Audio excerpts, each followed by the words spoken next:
2025 is a far-right manifesto. It is a 1,000-page bucket list of extremist policies that would uproot every government agency and disrupt the lives of every person who calls this country home. The Department of Education would be eliminated, cutting students off from civil rights protections and ending essential Title I funding for K-12 schools. Abortion care would be inaccessible and illegal no matter where you live. These policies would quite literally ruin and end lives. And I didn't even touch upon proposals for housing, climate change, worker protections. If enacted, Project 2025 would destroy the federal government as we know it. Baby, you set my soul on fire.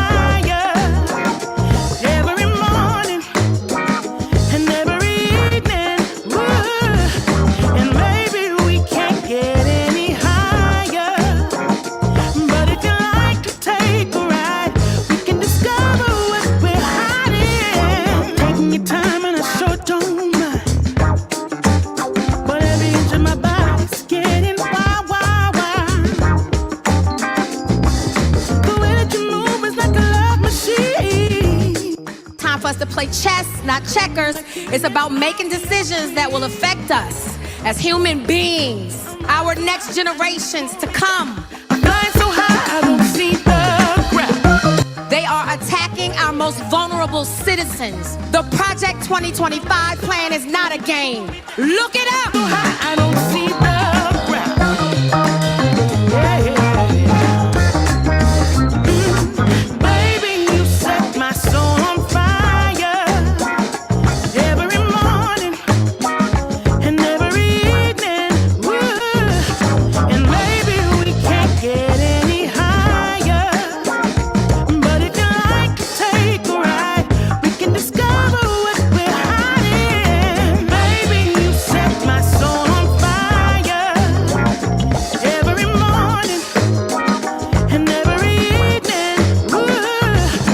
Calls for national book bans in schools, but also creates a list of banned words for the federal government that would be deleted from, quote, every federal rule, agency regulation, contract, grant, and piece of legislation that exists. Here are just a few of the words on the list: diversity, gender, reproductive health, and of course, conservatives want to ban the word abortion.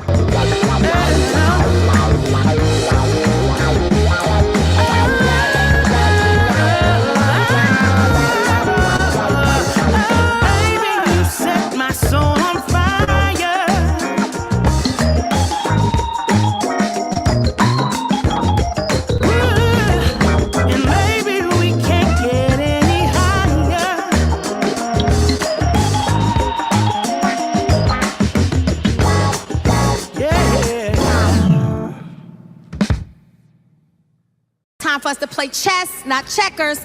It's about making decisions that will affect us as human beings, our next generations to come. They are attacking our most vulnerable citizens. The Project 2025 plan is not a game. Look it up. Light it up, light it up.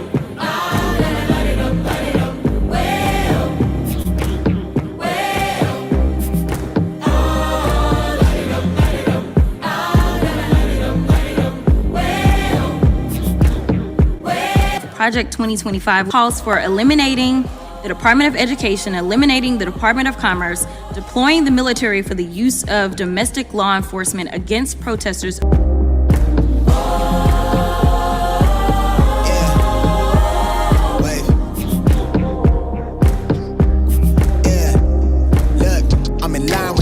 I'm in sync with the earth. 10 toes deep, flower child from the turf. I never switch sides, like even when I die, I'ma ride for the squad. Ladder ties in the hearse. I've been on a vibe, kinda hard to describe. I'm in between, I'm good and it's fine, but I'm tired of the grind. Then I come alive in the night to realize I'm in the middle of the time of my life. I'm never so packed for the stack, never lied on the rap. Got a bag from the way that I write it. Queen looking Tyson, do that ass survive, doing 80 to the house. Then I hit it to the sky change. Haters on a tirade, talking to they grip in the face. Be still, let that hate stuff fade. We all want the same, we all want a meal in the safe. I wanna live like I'm trying to reach enlightenment. Trail spill from my lips, feel big from the bib. Take a sip till I pass out. Try and get grit, but it don't make sense. Cause you can lose life on this fast route. Yeah, turn thoughts to a cash cow. I might flip that to the glass house. I don't need the accolades, I'm in love with the chase. I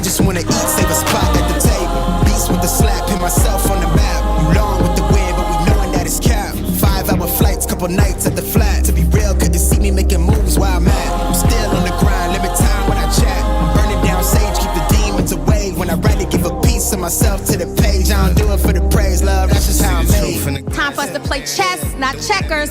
It's about making decisions that will affect us as human beings, our next generations to come. Start to feel like I'm on one. Settle in, I'll be here for the... They are attacking our most vulnerable citizens. The Project 2025 plan is not a game. Look it up! Heard enough, give me space before I murder y'all. 10 bad here, I'ma curb them all. 12 missed calls and I still made a curtain call. Here to light it up, lighten up. Hear them talking, they ain't right enough, tighten up. Everything that I came for, I left with. I don't bang sets, I just bang on the set list. Going past supper when I came for the breakfast. Put me in your prayers, I might put you on the guest list. Young, to me reckless. Gold in my soul, got the same on my necklace. Light it up, light it up. Light it up, light it up. Well. Project 2025 calls for repealing of Schedule F status for thousands of federal employees to allow a president to replace career civil servants with unqualified partisan loyalists.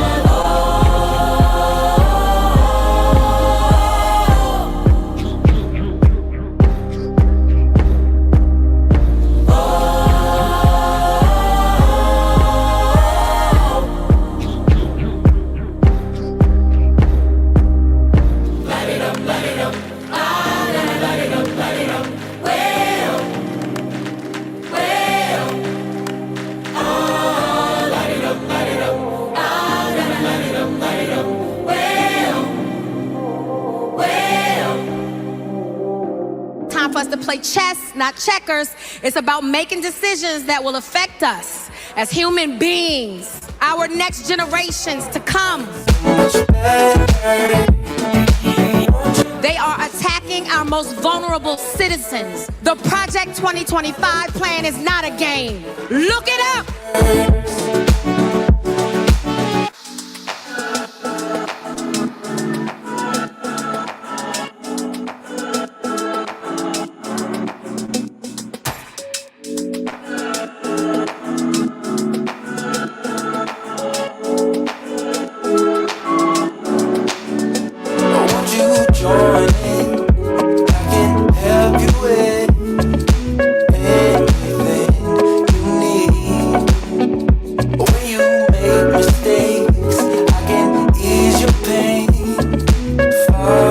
Project 2025 prohibits the FBI from combating the spread of misinformation and disinformation.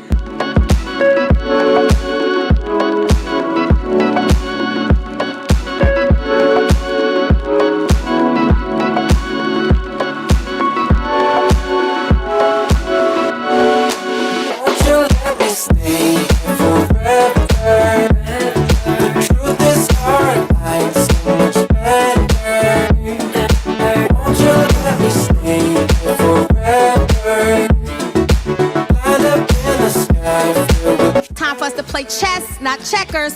It's about making decisions that will affect us as human beings, our next generations to come. They are attacking our most vulnerable citizens. The Project 2025 plan is not a game. Look it up! Swipe, swipe, swipe.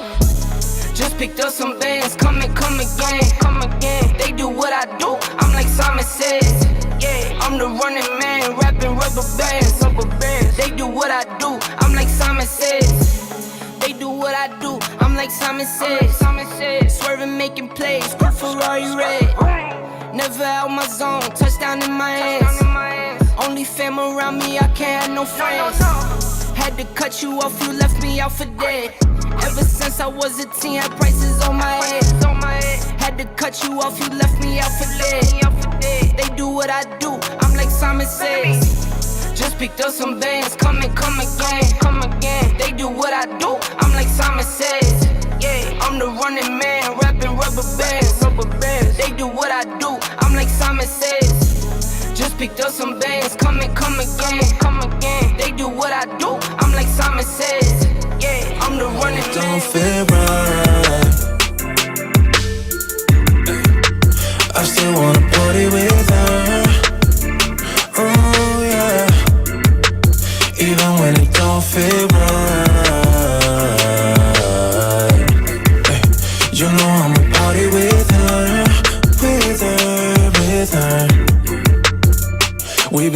on through Wednesday, slept until it's Thursday. She don't wanna leave me, not just yet. Told me all about last Friday when she went all crazy. Didn't go to bed till Saturday.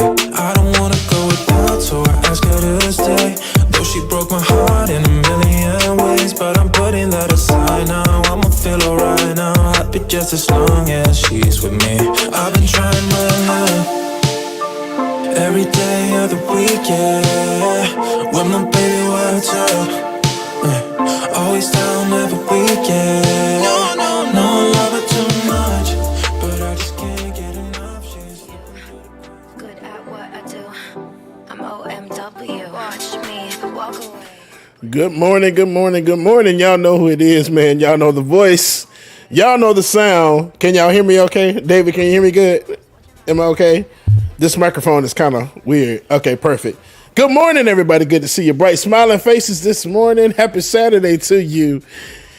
I just wanted to pop on real quick before we got the show started, man, to say good morning, everybody. Glad to see y'all and tell y'all this scary story that just happened to me. So as I'm sitting here at my station, making sure everything is ready to go, itsy bitsy spider decides to climb her little ass down from the ceiling. So I'm just sitting here and you see the lights. It just looks like the biggest spider ever created by man. So it's just like, wait, let me do this. That's what it looked like, y'all. It's like, oh my God. I screamed in total horror. And then I guess it got what it needed from my computer. I think it hacked my computer, y'all. I don't know. All I know is it floated its ass down on the computer. I was on the other side over here. Then it started going back up, and when it came up, I smacked the shit out of it between my two sandals, y'all. I'm sorry. Good morning. That's how my mornings are going so far. And I'm mortified of spiders. So David asked me, he said, how you doing? He's like, I said, I'm mortified right now. He's like, mortified? Bring me on and I'll tell you why. But y'all make sure y'all stay tuned, man. Like it or not, it's coming up next. I'm about to go grab some coffee and smoke a piece of a black because my nerves are bad. So y'all stay tuned, man. We'll be right back, all right? OMW. On my way to you. Good at what I do. I'm OMW.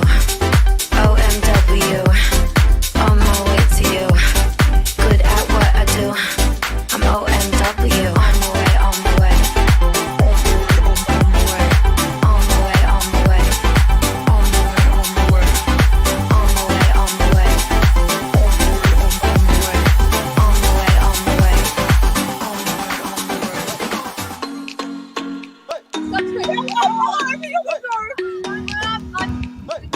Oh my God. Chantal, you're gonna have to get it outside. Shut up. Oh My God, can't take my eye off you. Can't take my eye off you. Them guys don't got nothing on you. Don't got nothing on you. My heart is ready for something I have been having a long time. True love crime. I hope you know that it may hurt for a while. Let's slow down, slow down. I can see behind that broken smile. Nice, sweet, smooth, like cocoa bread, cocoa bread. Nice, sweet, smooth, like cocoa bread, cocoa bread. You're nice, like cocoa, you're nice, like cocoa bread, like cocoa bread. Oh, you're nice, like cocoa, you're nice. Like cocoa bread, like cocoa bread. Ooh, we driving date, watch a movie. Right by your side on duty, not too much or too sweet. Ooh, we passion from your truly. Let me know how you feel. Hope I'm not in too deep. We wa Phoebe, we die fever. Won't be alone forever. Get through the storm together. Girl, make some room. I know you still, you're nice, sweet, smooth, like cocoa bread, cocoa bread. You're nice.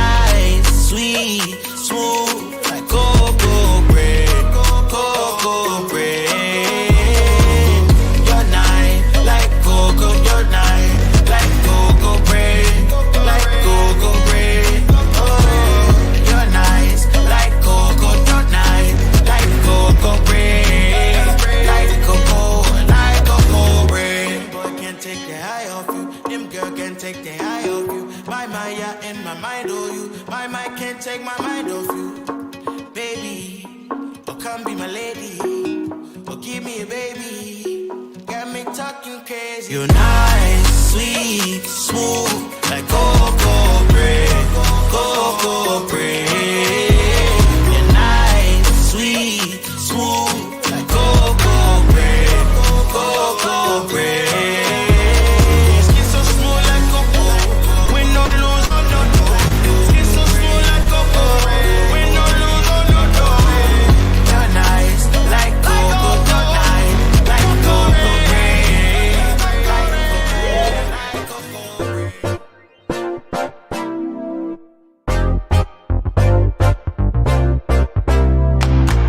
She's got a million things to do today, and you know she's gonna do them.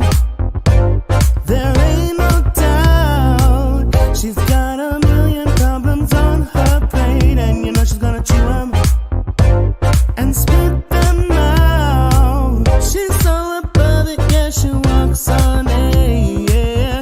And yeah, she does it with such savoir-faire, yeah. Don't matter what is standing in her way, 'cause you know she's getting through it. So don't despair. She's got what you want, she's got what you need. You know she's got everything. So boy, don't you cry. Leave all your worries behind. Just come to mama. Come on. Just come to mama. She'll take care of all of your drama. Baby boy, just come to mama. She's gonna make it alright. She doesn't always feel like she's a queen, but you better not forget it. So bend the knee. And if you wanna be a knight, you better prove your loyalty. You better listen to me. She's got what you want, she's got what you need. You know she's got everything. So boy, don't you cry. Leave all your worries behind. Just come to mama. Come on. Just come to mama. She'll take care of all of your drama. Baby boy, just come to mama. It's Ronnie on the line. Yeah, I know she's stressed, but I gotta say that makes me even more impressed. 'Cause she juggles it all and does it lovingly. And on top of it all, she keeps on loving me. Her eyes, her lips are my desire. She sways her hips and I'm on fire. Yeah, I love her from every angle. I don't wanna tell her a thing. Just come to mama. Come on. Just come to mama. She'll take care of all of your drama. Baby boy, just come to mama. Come to your mama. Just come to mama. Come on, come on, come on, come on. Just come to mama. She'll take care of all of your drama. Baby boy, just come to mama. She's gonna make it alright. All these neck just wanna be a mini me. All these neck just wanna be a mini me. All these neck just wanna be a mini me. Friend of me, enemy. All these neck just wanna be a mini me. All these neck just wanna be a mini me. All these neck just wanna be a mini me. Friend of me, enemy. All these neck just wanna be a mini me. All these neck just wanna be a mini me. All these neck just wanna be a mini me. Friend of me, enemy. All these neck just wanna be a mini me. All these neck just wanna be a mini me. All these neck just wanna be a mini me. I'm about to go Goku. Leave on my head is red like old news. Yeah, trying to get the green like it's Whole Foods. Couldn't take my style and now you so blue. Yeah, now we don't need know you. Your hometown we don't need go to. Trying to get it worldwide global. Looking I can show you. Be killing this is go to. Skrilla, the whole man killer. Life so free, can't no man kill 'em. Came from the bottom, was a broke man, get up. Still move like 10 man with no found window. Boom, pardon me, I get hectic. I survive through the wreckage. You should go look for the exit. New sheriff in town, I get a little reckless. Missed the memo, go check the message. I ate then came back for seconds. I hate Seeing your fake little necklace, lifestyle decrepit. I should probably expect this. Too much game for your league. I'm Hussein with Steve, on Hussein on these. Legendary, I'm everything you aim to be. I'm insane and free. You can't tame the beast. Frenemy, enemy. All these neck just wanna be a mini me. All these neck just wanna be a mini me. All these neck just wanna be a mini me. Frenemy, enemy. All these neck just wanna be a mini me. All these neck just wanna be a mini me. All these neck just wanna be a mini me. Frenemy, enemy. All these neck just wanna be a mini me. All these neck just wanna be a mini me. All these neck just wanna be a mini me. Frenemy, enemy. All these neck just wanna be a mini me. All these neck just wanna be a mini me. All these neck just wanna be a mini me.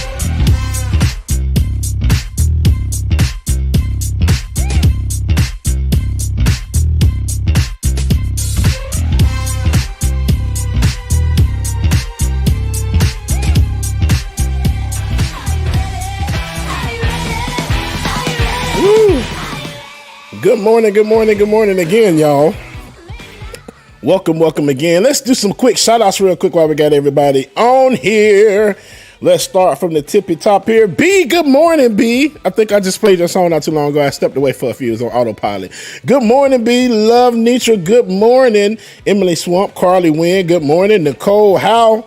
Good morning to you. Tiger, what's up, Tiger? GT Massive, good morning. Nicole Howe. Charlie, good morning, Charlie. Brothers of Legacy, good morning. Looney Tunes, what's going on? Pendulous Dragon, good morning to you. Meat Cakes. That name. Pendulous Dragon, I miss you. Jay West, good morning to you. Neon Death, what's going on? Snowman, good morning. Mary C. the Purple Dragon, I hate David right. Pause.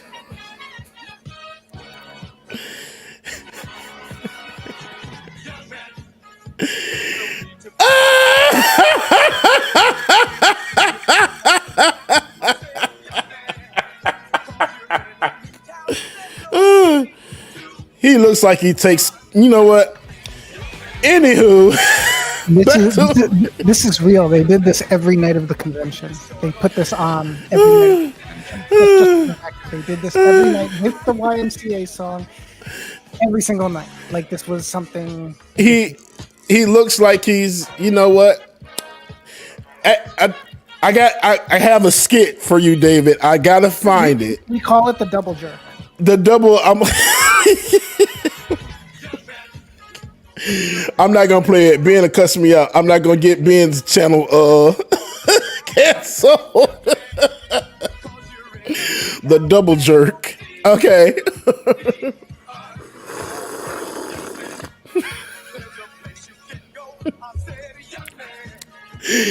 I hate David. You're welcome, Ben. Let me see. Let me get back to the shout outs. I hate David. David, mute that crap. Look at he looks like he's Lost Play. Good morning to you. You right, Lost Play. I could have become Spider-Man. It's so many spiders around here, y'all. I've probably been Spider-Man for a minute. I feel like I've been bit a couple of times by him, okay? Tyler Hackler, good morning to you. Evan Alexander, good morning. No Turn Unstone. Good morning, Hollywood. What's going on? Harold the Hatter, good morning to you. Donald White, what's going on? Bear Witness. Mary C. the Purple Unicorn. You better upgrade, girl. I hear you. Alicia, good morning. Woke AF Nano Nanafo Enlisted, good morning. Carpe Pax, good morning to you. Let me see. Make sure I didn't miss anybody. Lady Lou, good morning. Bake Ramen Zeta, good morning to you. Bake Ramen, thank you for tuning in last night. I did a little stream on Instagram last night, so I'll play some music. Good morning, Mom and Daddy. That's here as well, too. Love y'all, mean it. Tiger Shark Studios, good morning. And I think J-Dub Matt, good morning. Aaron Patton, good morning to you. Tony Rizzo, good morning. And Reyes Guerrero, excuse me, good morning to y'all, man. Hey, happy Saturday. I hope y'all are doing good this morning. Before we get started and before I get back to this music, I figured I'd do a little something special for y'all. Ben, these are for you. What's blue and not very heavy? Light blue. Why couldn't the toilet paper cross the road? Because it got stuck in a crack. When does a joke become a dad joke? When it becomes apparent. I have a horse named Mayo. Sometimes mayonnaise. What do you call a cow that twerks? A milkshake.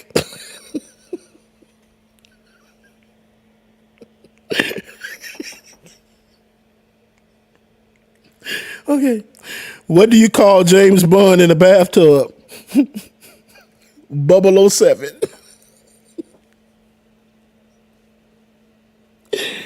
What kind of person hides in the bathroom at a party? A party pooper. Why don't crows ever get hit by cars? Because they warn each other first. Caw, caw, caw.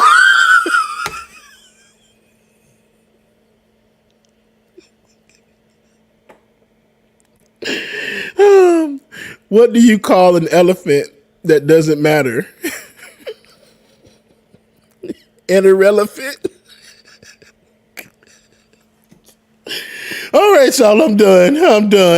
Y'all stay tuned. It's almost that time for Like It or Not, y'all, all right? So y'all stay tuned. The sky turns gray against a fiery display of rainbows like the day I felt for you. Identifying as LGBTQ+ are the when the sun begins to any more people identifying as LGBTQ+? Like, are the numbers showing that there are more younger people? Is that part of it? Yeah, absolutely. I think we can look at this from a couple different perspectives. And the first one is that young people are identifying as LGBTQ at a much higher rate. I mean, if you look at one generation to the next, from silent, boomers, Gen X, millennials, and then Gen Z, you see a doubling of identification as we successively go through each generation. And today, now 20% of Gen Z identifies as LGBTQ, 10% of millennials. And I think we can chalk that up in large part to acceptance. You know, as a millennial, I thought I had it good, you know, but things just got a little bit tough in elementary school and high school. But now Gen Z, you know, they have it even better. And as you can see by the numbers, I'll also say, interestingly, a lot more people are identifying as bisexual. So you might not have thought that this stat surprised me, actually. The majority of the LGBTQ community identifies as bisexual. Really? 57%. And really, again, it comes back to the generations. You know, young people are much more likely to identify as bisexual. As just one example, you know, millennial gay men, about equal parts identify as gay and bisexual. Among Gen Z, the number of men who identify as bisexual within the community has doubled. Wow. Fascinating. And you were telling me backstage, So- basically, that you're excited. Let's talk about it real quick. That is because most times, speaking from experience, okay, when I came out, when I first was exploring my gaydom, I came out as bisexual. And years later, it progressed to just being straight out gay. So those stats are always ever changing. Yes, millennials are going to come out as bisexual first because that's the thing to do. But later on, guaranteed, that number will go to being straight up gay. And I'm not knocking my bisexual people. No knocks at all to it. But that's how it almost starts. Gay men start out as bisexual first until they're comfortable. Thank you, B. Until they're comfortable coming out as gay. So they start as bisexual first. Then once they feel more accepted, then that's when they start coming out as gay. So I'm just like, some of these stats sometimes it's just 4.5%. It's a whole lot more than us than that.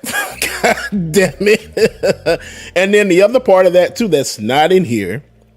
are the number of people now that are exploring pansexuality. Yes, that is a thing. Being a pansexual is a thing, and it's something that is very prevalent now in the community. And that's not on here.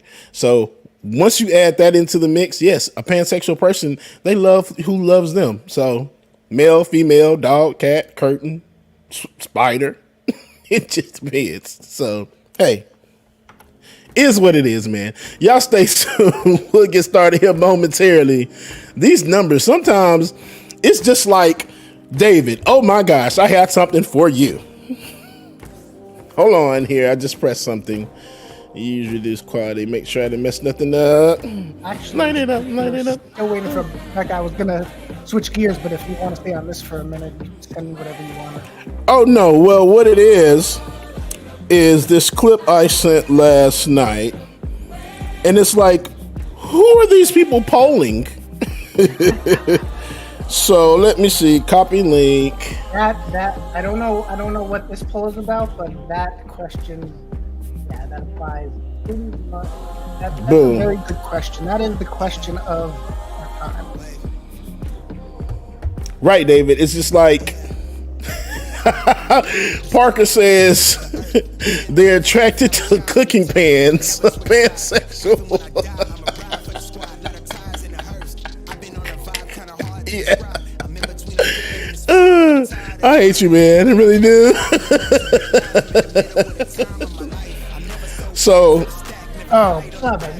Okay. Yes. So, again, and I'm going to set this clip up as David gets it. So, I was scrolling through Twitter. It's normally scrolling through Twitter all day long. Scrolling through Twitter, and I come across this clip, and the clip is basically the top 8 hip hop artists. When y'all look at this top 8, man, who the hell did they poll? I don't get it. So y'all take a look at this. What to say, David? And I need to grab a battery real quick as well too. So. The guy that filmed this was pretty spot on. I mean, he was. He really was. Pretty predictable. Even and I mean, I know I'm not invited to this conversation, but there were 2 to 3 that specifically were like, they're entertaining, but they're not top choices. They're not top. And even Ben will agree to this list. I mean, just play the clip, David. It's terrible. It's terrible, y'all. Terrible. Family Feud, that needs y'all to do better. Look at this. Who is the greatest rapper of all time? J. Cole. That first one, what? I mean, J. Cole is amazing. He's amazing. Maybe top 20. Not even on the damn board. Kendrick Lamar. Kendrick Lamar. Good answer. Yeah, that's not even on the damn board. That's crazy. Good answer.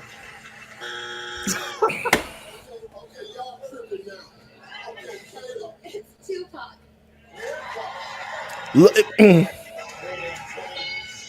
Number 2, bro. Tupac is 20. The second slot. Number 2. Yeah, 20 supporters. Never mind. 20 people out of 100 said Tupac. Greatest rapper of all time. Let's go with Biggie. Yes. But why is Biggie number 6? Why is Biggie number 6? Jay-Z, number 1.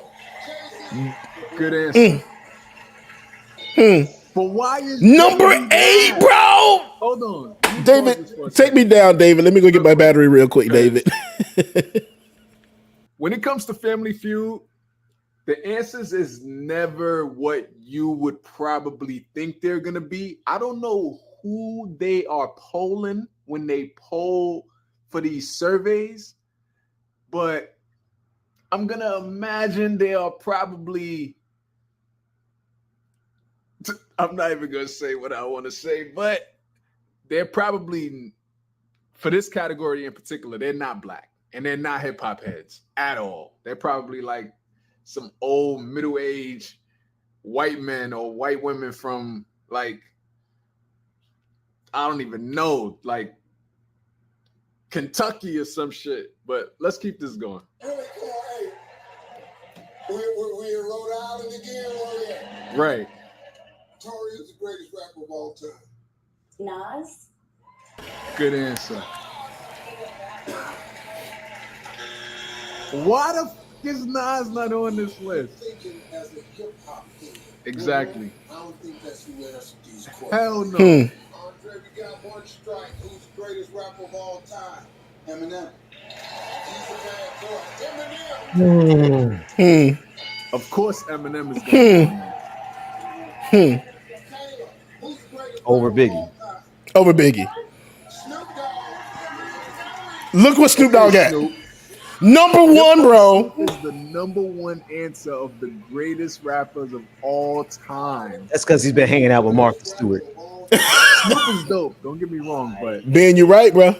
Let's be for real. I knew it. I knew he was out. Big Z. He clearly don't know many rappers. What the fuck is a Big Z?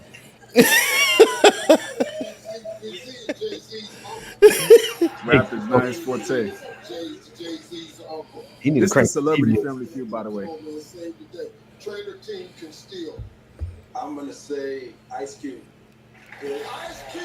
That's good. Just give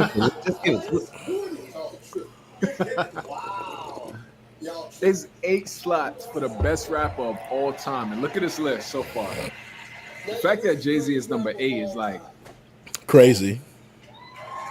All these millennial answers, all these Gen Z answers, I should say, Drake? not even millennial. All Drake. these Gen Z answers are getting X. Bruh. Like, knock it off with the Gen Z rappers. Now wait till you see the roundup. Before we flip over these last 3, I want to apologize to the entire hip hop community. Jay-Z's last. Right. What is my man Steve wearing? I though? accept your apology. Looking like a peach. 50 Cent. I guess. Mandarin orange. I figured LL will be up there. Now, who's this last one in the 4th spot? Dr. Dre. I guess. Dude. Hang on. I gotta rewind that and pause it on the final, David. Yeah. This is I thought they were gonna put somebody like but someone what is all these new these white rappers new names, the new guys out here. What's his name? Tommy, somebody. Whatever the name is, but at least they didn't do that. They didn't. This is name recognition. That's all. Right. This is the 100 people they polled were all, I'm sure, all white because these are some white ass answers. I love Snoop. I love Snoop to death, man. He's not the top rapper alive. He'll tell you. No, dude. Jay-Z should have been number one. I mean, it is in everything. Every Rolling Stone, Blender, whatever magazine you look in, Jay-Z is going to be number one. With Drake or somebody else being 2, Kendrick 3, J. Cole should have definitely been on that list. I'm like, come on. This list, it was 100 people that don't know anything about hip hop. I'm still going to put Biggie at number one. But Jay-Z being longer established, had more time with more hits. It would be a toss-up between Jay-Z and Biggie for me. Mm-hmm. Snoop don't get Snoop get in my top 10. I love Snoop. But I don't know if he's in my top 10. As a DJ, I'm gonna say he doesn't get in the top 10. Now, granted, like we said, don't get me wrong, I love Snoop to death. Snoop has a lot of hits. But it's a lot more people with a lot more hits than him and a much better flow. Yes. Consistent flow. I love Snoop but he doesn't make the top 10. I go to the final list, David. Can you just pause it on the final list for us real quick? Because I just want to, I just got to look at okay. Eminem, okay. You got to make a spot for Eminem in the top 10. That's fine. Some people will argue that he's the number one. I got an argument with one of my bosses way back in the day. She swore up and down that Eminem was better than Jay. Excuse me. Wow. No. Just a little bit. Hang on. I think I can do it a little bit further. And who is it? 50 Cent. I don't think 50 Cent going in the top 10. 50 Cent does not go in the top 10. Yeah. That's because white people know 50 Cent. That's right. Dr. Dre don't go in the top 10. Love Dr. Dre as a producer. Love him. Yes. Jay-Z deserved to go way higher than that. LL, I love LL, but not as a rapper. He got smooth hits. You know, when the last time LL Cool J had a hit? And then if you gonna put LL Cool J up there, right? If you're gonna put LL Cool J up there, you got to put Run DMC up there. Then right. Run DMC should have been up there. Right. EPMD. Yeah, come on, like that. Eric B and Rakim. Right. We didn't even go to the whole other class of rappers who don't ever get notoriety. Don't ever get the KRS-One. Don't ever get the kind of name mentions, but it's all about name recognition, and that's why Snoop Dogg hanging out with Martha Stewart. That's what did it. They recognize the name. At least it's a black list minus Eminem. But I'm gonna go back down. And Jay Money said the best. What the F was Ladies Love Cool James doing? Like, no, for real. It's LL Cool J. Don't get me wrong. LL Cool J got bars. I mean, bars? I don't know about bars, but he's a good rapper. He made good hits. But, you know, the white folks love LL Cool J. You know who I'm surprised that wasn't up there on that list? Goddamn Will Smith. He should have been up there. That's... Let me leave people alone, man. Y'all make sure y'all stay tuned. Rebecca is coming, y'all. She is on the way. I'm stalling until she gets here, of course. Well, this is what I was going to go to, so it's actually on subject, sort of, with what we were talking about. Rebecca just connected. So we got a minute of music. I wanted to see if you were familiar with the samples that have been used of MJ. Let's see.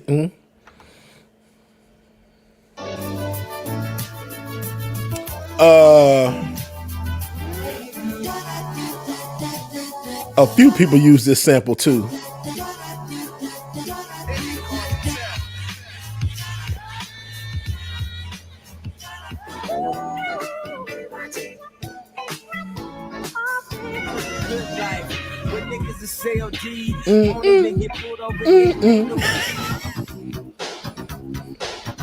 Oh, Smooth Criminals? Okay, who did that one?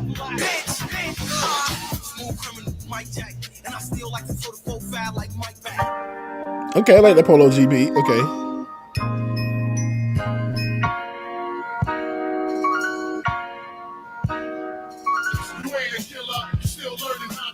Oh, wow.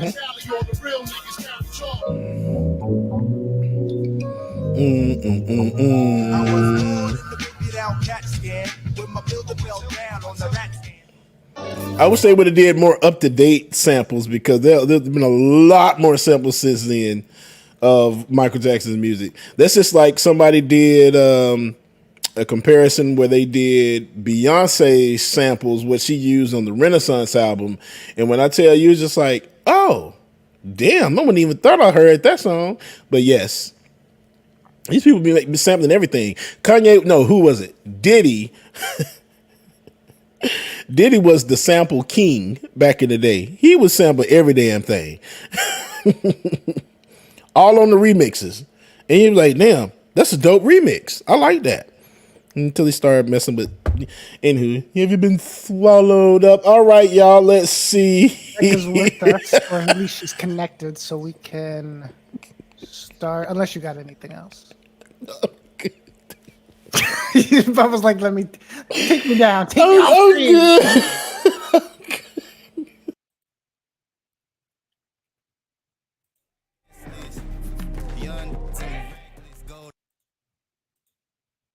Doing here is not going to stop when it comes to these type of discussions. It's going to be for us and by us here on this platform when the media is telling us to look the other way. Your support is what helps us move forward. Join patreon.com/like it or not. Help us grow.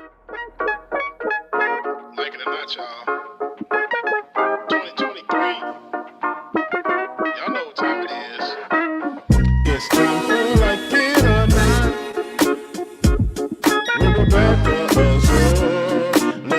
start this damn show.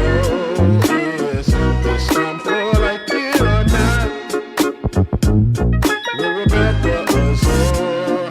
Let's start this damn show like it or not. Rebecca Azor is in the house. You know she got a funny story to tell. Talking politics, culture, a real life ish. I live in life in the ATL. Benjamin, yeah, that's my man. He's always coming up with the master plan. Politics scheming, trying to find the meaning of life. And while the feds keeps us in strife. I'm your DJ. I really don't need no introduction right now, but you know what? I stay dropping them jams. Y'all know who I am. Good hope, dad jokes, culture-ish, politics. What you're hearing right now was the culmination of all of this. I started out with the mic in my hand, then I graduated to a plethora of fans. I love bringing joy to the people. It makes me feel great, makes me feel regal. I do what I do for you. 8 p.m. Friday, you know how we do. Let's go. It's time for like it or not. With Rebecca Azor. Let's start this damn show. It's time for like it or not. With Rebecca Azor. Let's start this damn show. Like it or not, y'all. 2023. Let's start this damn show. Let's go.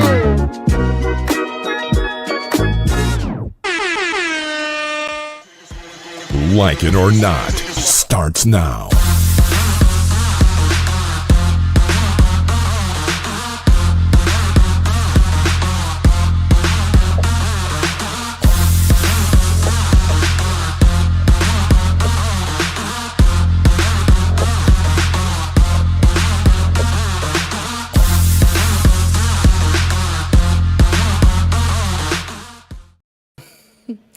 Good morning, good morning, good morning. All right. Good morning and welcome to Like It or Not, where we're free to tell the truth And not care who doesn't like it. Why Like, am I like not leveled? and then you on your computer microphone too. Okay, that's all right. Give me 1 second.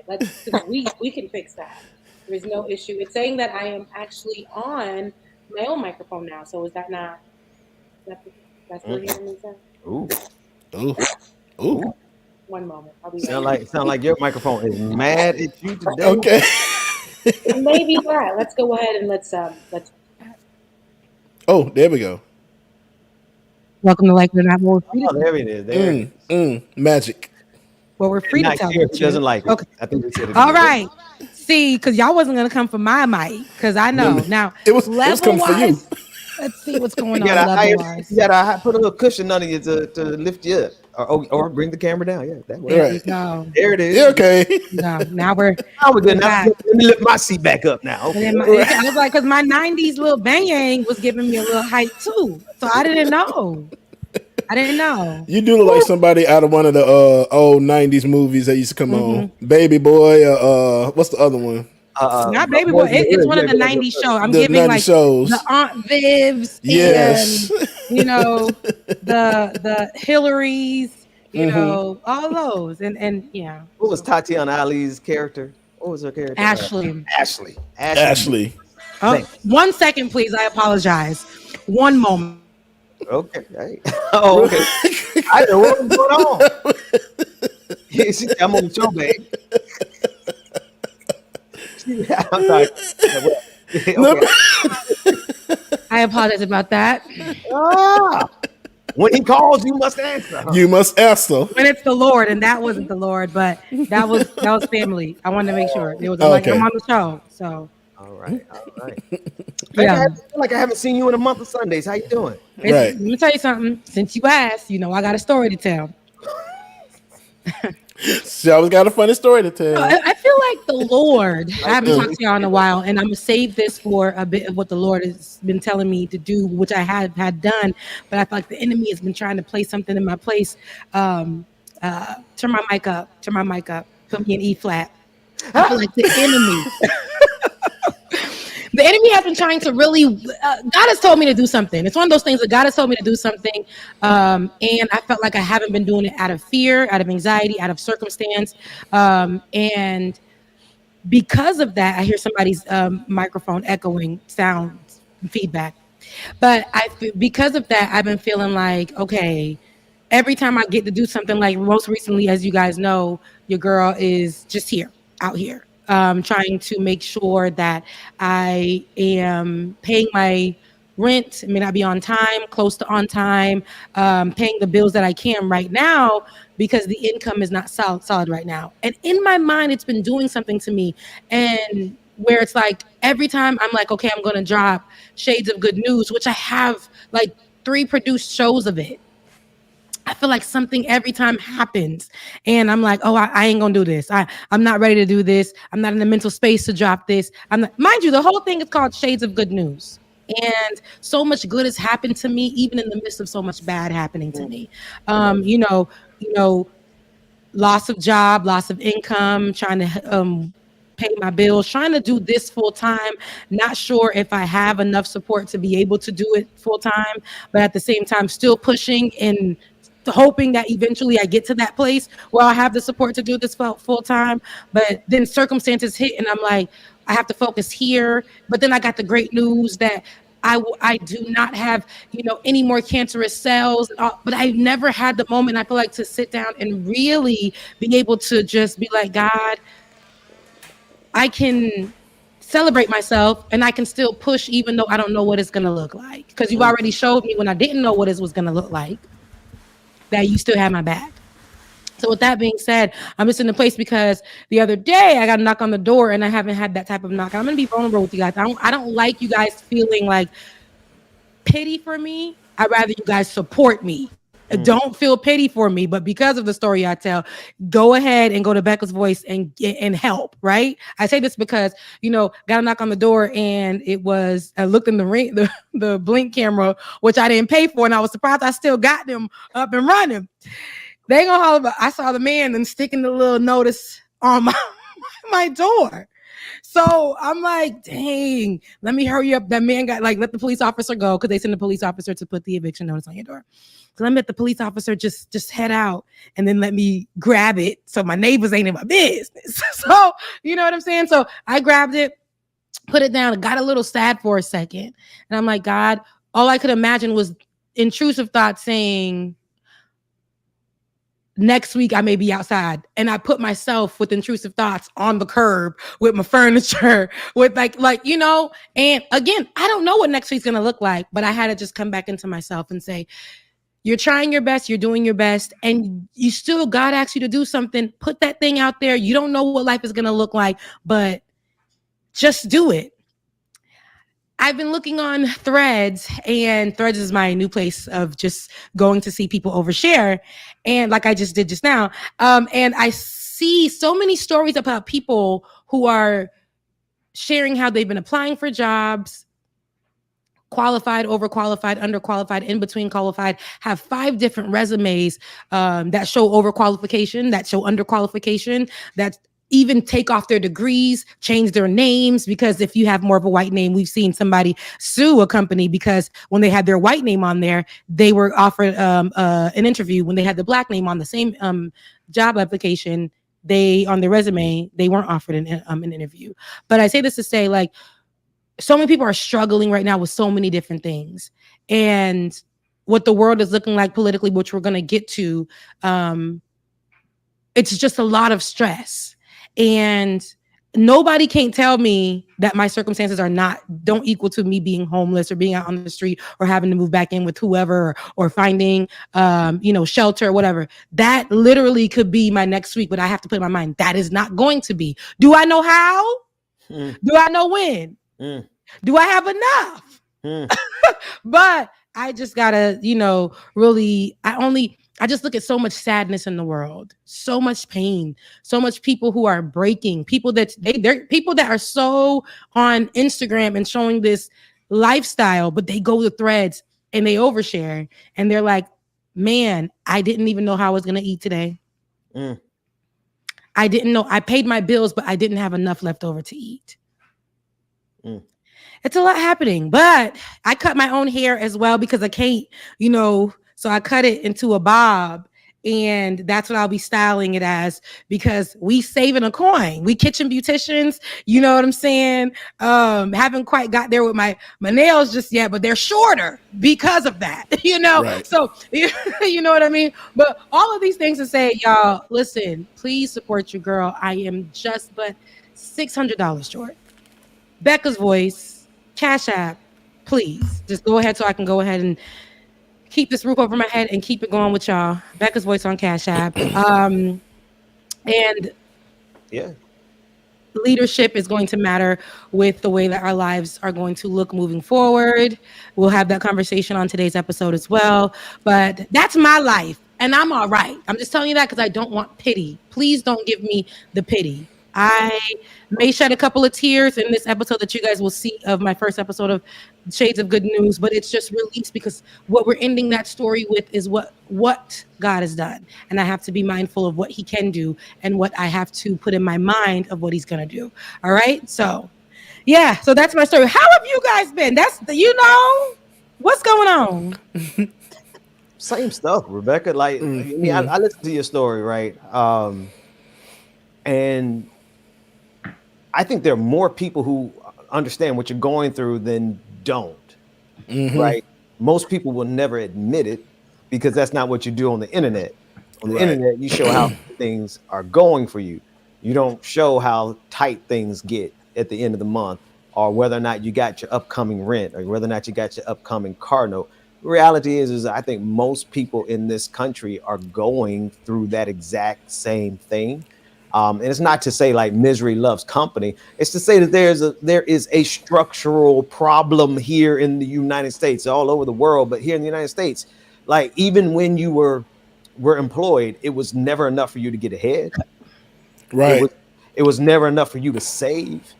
It wasn't because you weren't working. It wasn't because you weren't working enough hours. It wasn't because you weren't serving a useful role for the company. You know, you were doing all those things. But this is not a time. Let me put it like this. I call this entire season in American history the big crunch, the big squeeze, where they're squeezing every single thing they can get out of us. And if you can't give them anything, then they just throw you out in the streets, and then they make it illegal to be homeless, and then they put you in jail. Right. But the fact that cereal is $7 a box.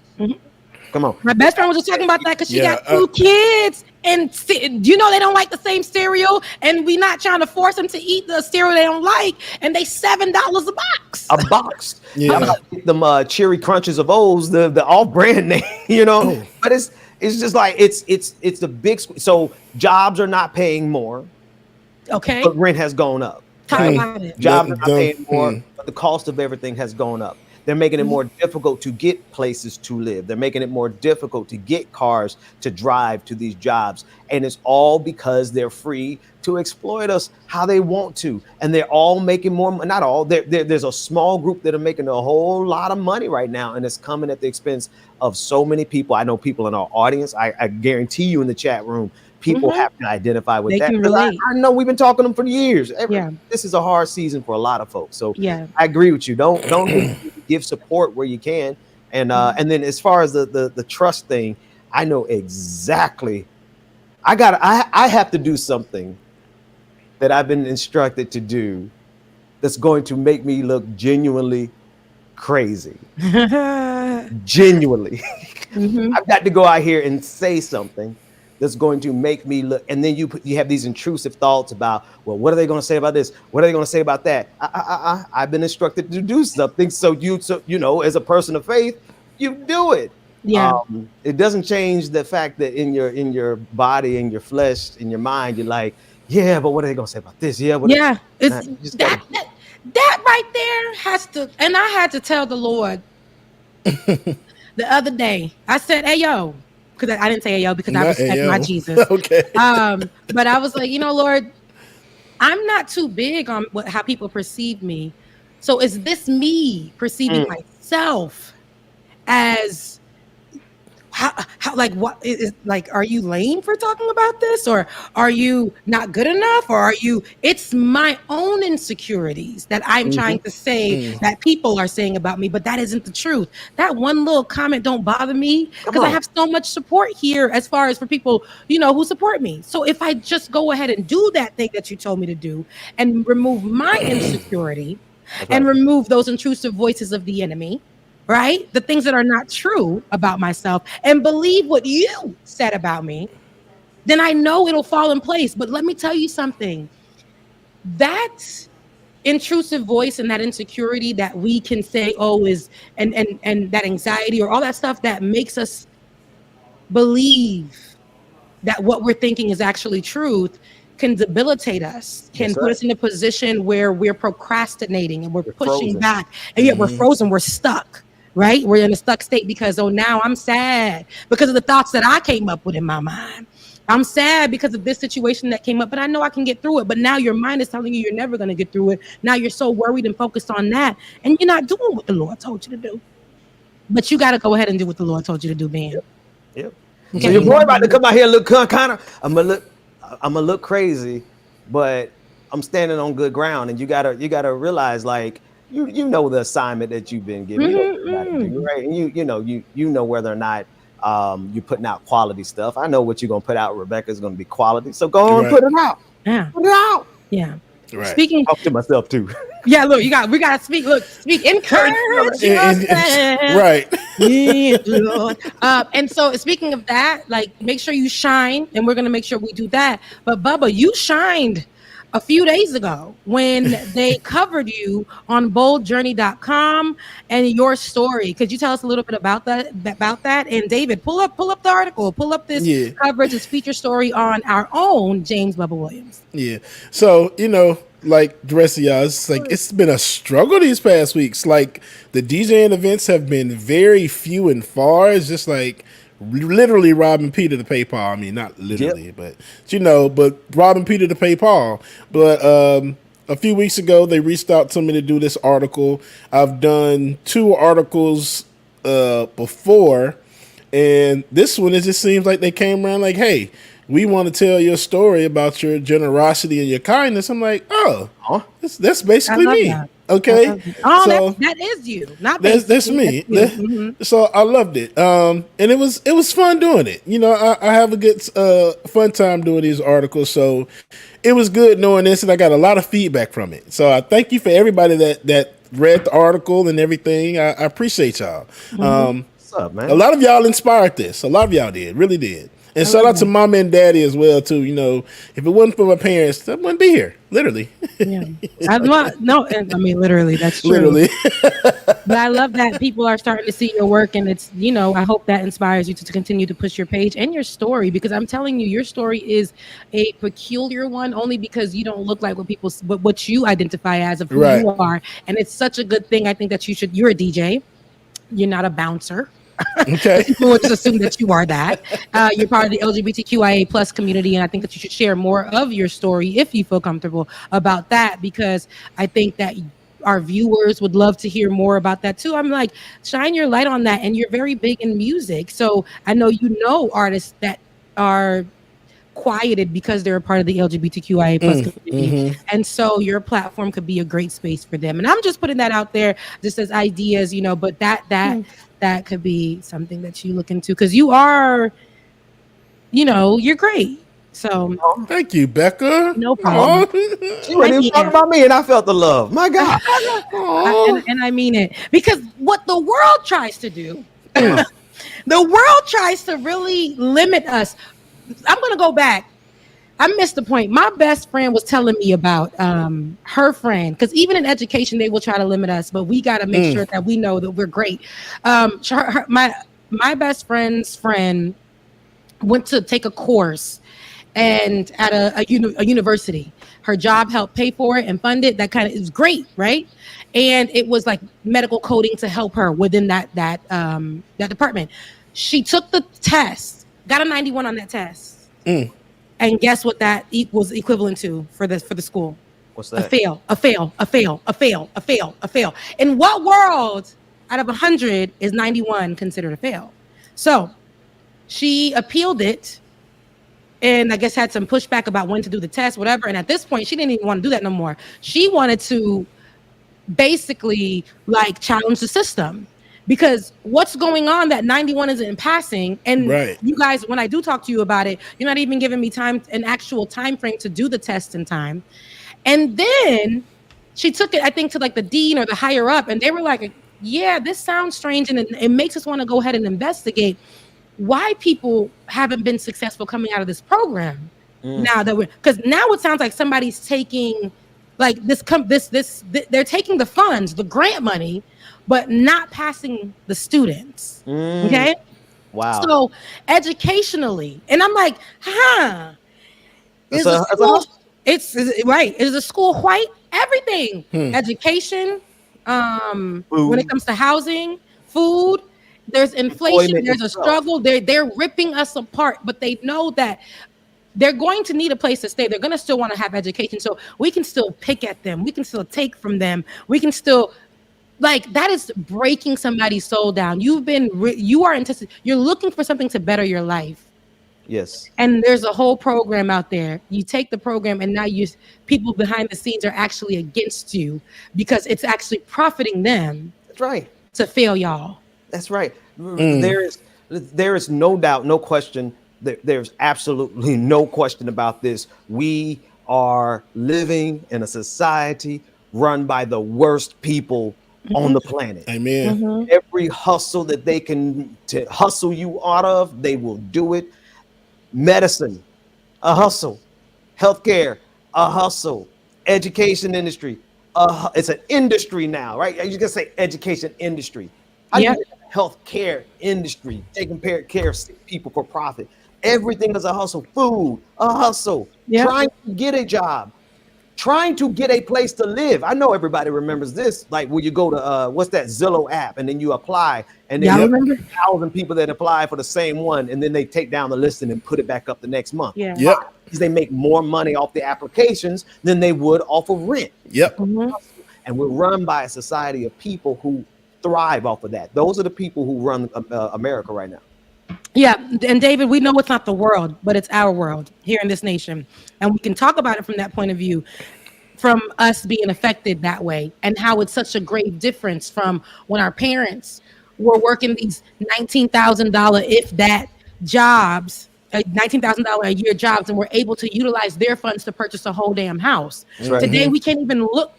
With your pay right now, which probably tripled what your parents were making then, you couldn't even look at a house. That's right.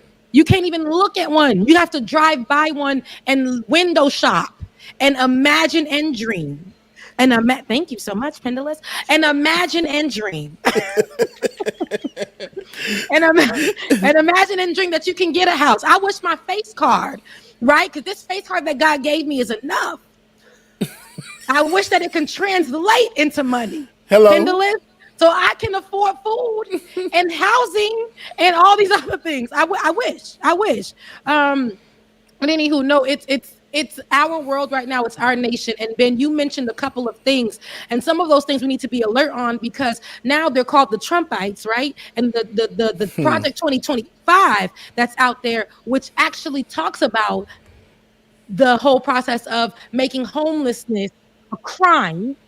They already went through with that, I need you to understand. But at the RNC, the Republican National, what was that? What is it called? Committee? Convention. It's RNC.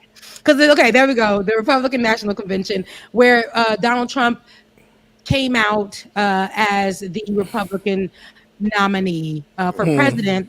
And it was a whole concert, a whole show, as it usually is. Had the same people from, I think, his 2016 run that came up and spoke. But we saw so much racism in the room, so much ridiculousness as they were wearing panty liners on their ears. You know, the little pad that comes in the meat packets on their ears. Because we haven't even gotten to the fact of why they were wearing that. Because we're also going to cover the alleged assassination attempt of Donald Trump just less than a week ago.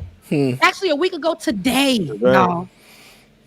So much to go over when it comes to the ridiculousness of this country. But the clowns who we saw at the RNC are the ones that would possibly be in charge That's right. of making sure the way that we are living right now continues or gets worse. Mm-hmm. Now, the people that don't like, the people who are the most homophobic were in that room. Yet the Grinder app for that city, I believe, it crashed. It crashed, meaning that those Republicans were the ones going to get their rocks off by the same sex, right? That's their business, but inside of the room, their business is actually telling you that you are going to go to hell, jail, or whatever else because of how you identify or who you love. Calling for the execution of gay people, by the way. Okay. Same group that's calling for the execution of gay people. They broke the LGBTQIA plus app. Broke back Republicans, I tell you. Broke back, dang, Ben. So that explains why Donald Trump is always on stage doing this thing, the hand movements, and it's like, bro, what is this? Look at this. It makes sense. In support. They look lost. Terrible, bro. They look lost. And mind you, I blocked the shade room, but on Threads they still pop up. So I seen how, which is okay, right? I understand that as a media outlet because that's who they are now. They have Justin. I love him. I'm Justin Carter, and this is Justin Carter. Yeah, I love him. Like to see him. But he was in the room. This is the first time that I've seen them actually in the room at a political event outside of being at the White House with the Biden and friends, which is when I say Biden and friends, I mean Kamala, because when the shade room comes out or anything black, they give it to Kamala. So having him in the room and talking to Black Republicans and things like that was interesting to see. But the way that I feel like it was posted onto the shade room site was almost like they're endorsing it. I don't know how to explain that, but that's what it was giving. But before we get to these moments, because there was a lot of ridiculousness, and I know that you guys can't wait to talk about, Ben. But let's go ahead and let's talk about, where were you when Donald Trump experienced where were you on that last Saturday when Donald Trump got nicked in the ear? I don't know, man. I was cutting grass or something. My father-in-law said, "Check out the news." I went and looked at the news, and I said, "Oh," and I went back to cut my grass. Wow. So that was really for me. He survived. Moved on. No. Right. So what's funny is I got a text from a viewer, and they were like, "Y'all going live?" I'm like, "Why? You didn't hear what happened?" Turn on the news. I'm like, "Oh, dang, somebody almost tried to kill." I'm like, "Damn, he had one job and he missed." What's funny is that the day before, and y'all, Lord forgive me, because I've been watching a lot of Scandals. I don't know why Scandal has been on my mind, but I started binge watching Scandal. So I'm on season 2 right now. And so the episode that we were on Scandal is the one where President Fitz almost got assassinated. And I'm just like, that's crazy. But the day before, I was just like, I was just asking the question. I'm like, dang, people don't get assassinated no more. And then the next day, it's just like, so I was just like, oh Jesus, like it was all over the place. It's been a hell of a week. It has been. My sister, I was having a tough Saturday that day, and my sister said, "Hey, meet me here," and I said, "Okay." So I went and sat down with her, and I said, "Sis, like my phone keeps ringing about. It looks like somebody got shot." A table for 2, please. My sister. Yes, over here. And I'm like, somebody got shot, sis. She's like, a table for 2. Yeah, okay. I followed her out. We went to go sit outside, and I'm like, ooh, it's so hot. And I'm just going through a lot in my life, and I just feel like she's like, "Bag, God is gonna do it for you." And I'm like, "But Melinda, I keep getting notifications that somebody got shot." And she's like, "Oh, hold on. It's gonna be we're gonna do a calamari plate, and we're going to two waters. We're gonna do 2 waters today." Right. And then I'm like, "Sis, it says Trump got shot." She was like, "That's so crazy." "Yes, ma'am." All right. She's like, "Oh, he's all right." I'm like, I don't know. They're saying that it's a developing story. And she's like, okay, but what God is doing in your life is going to be so much more. I said, oh my God, like there was no, and then like we didn't, the people behind us, there was no, like, that usually with these type of events, with a attempted assassination, and I actually want, David, can you get some footage of that? I know it's a lot of it. So please grab some footage of, what happened and Donald Trump, because I want people to understand, when I finally did get to a place where I was able to look at what happened, I watched the video over and over and over. What I saw was more so and I'll say this, like I said on Leftist Mafia Thursday, these views are my own, right? I say alleged because just how everything was set up in today's world, I still think that, yes, we're desensitized to things, but this would have made us more, like this would have shaken us up a little bit more. Agreed. But the fact that when we seen it, it was almost like, oh, I don't feel bad about not having too much of a feeling when I heard the news. So Donald Trump, there's a, now that we know, at the time, there was no knowledge about who the shooter was, yet there were people with their phones out recording the shooter in the moment, live at the time, and there was not such sense of urgency to yell out in the crowd, oh my God, shooter! Maybe because they didn't want to alert anybody and make a craze. Absolute. Go ahead. Oh, I was like, what was that? Sorry, that wasn't supposed to be on screen. Oh, okay. I was like, because is David interrupting me when I'm talking about white people stuff? Okay, no, but I was like, this is ridiculous, because now we're seeing this shooter, and in this world, I know we're desensitized to stuff, but at a whole, literally, you're at this whole parade or whatever this is, campaign rally, and you're talking. An attempted assassination happens, and nobody's running away. Nobody's running away, and then you stop to put your hand up just for that photo op moment. Go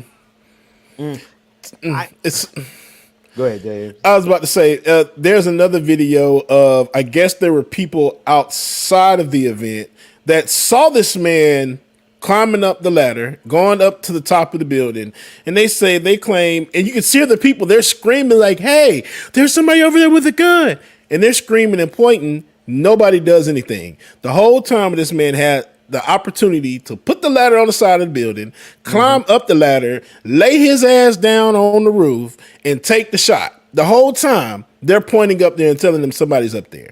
So y'all don't do anything until he finally shoots and kills one person, shoots again and misses, and then the other sniper finally takes him out.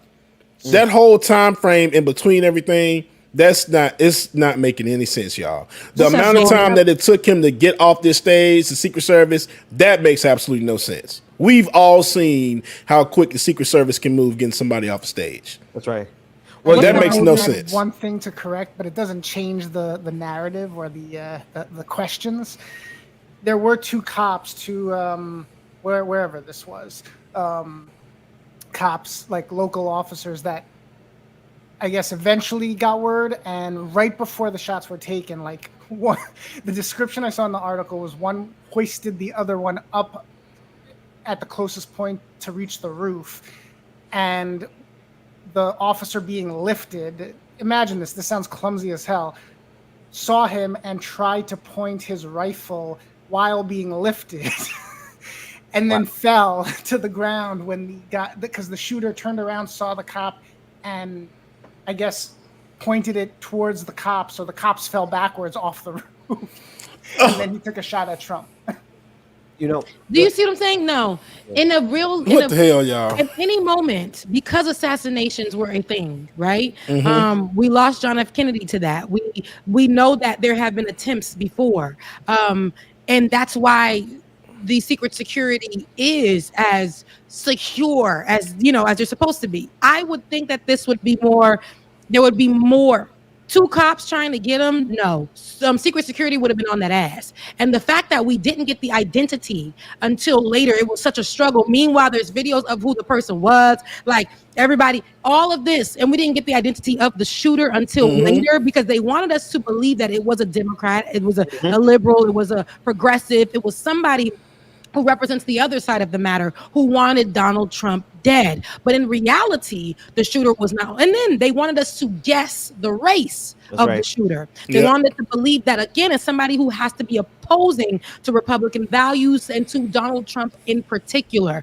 which means what? Black or immigrant, Black and immigrant, Hispanic possibly.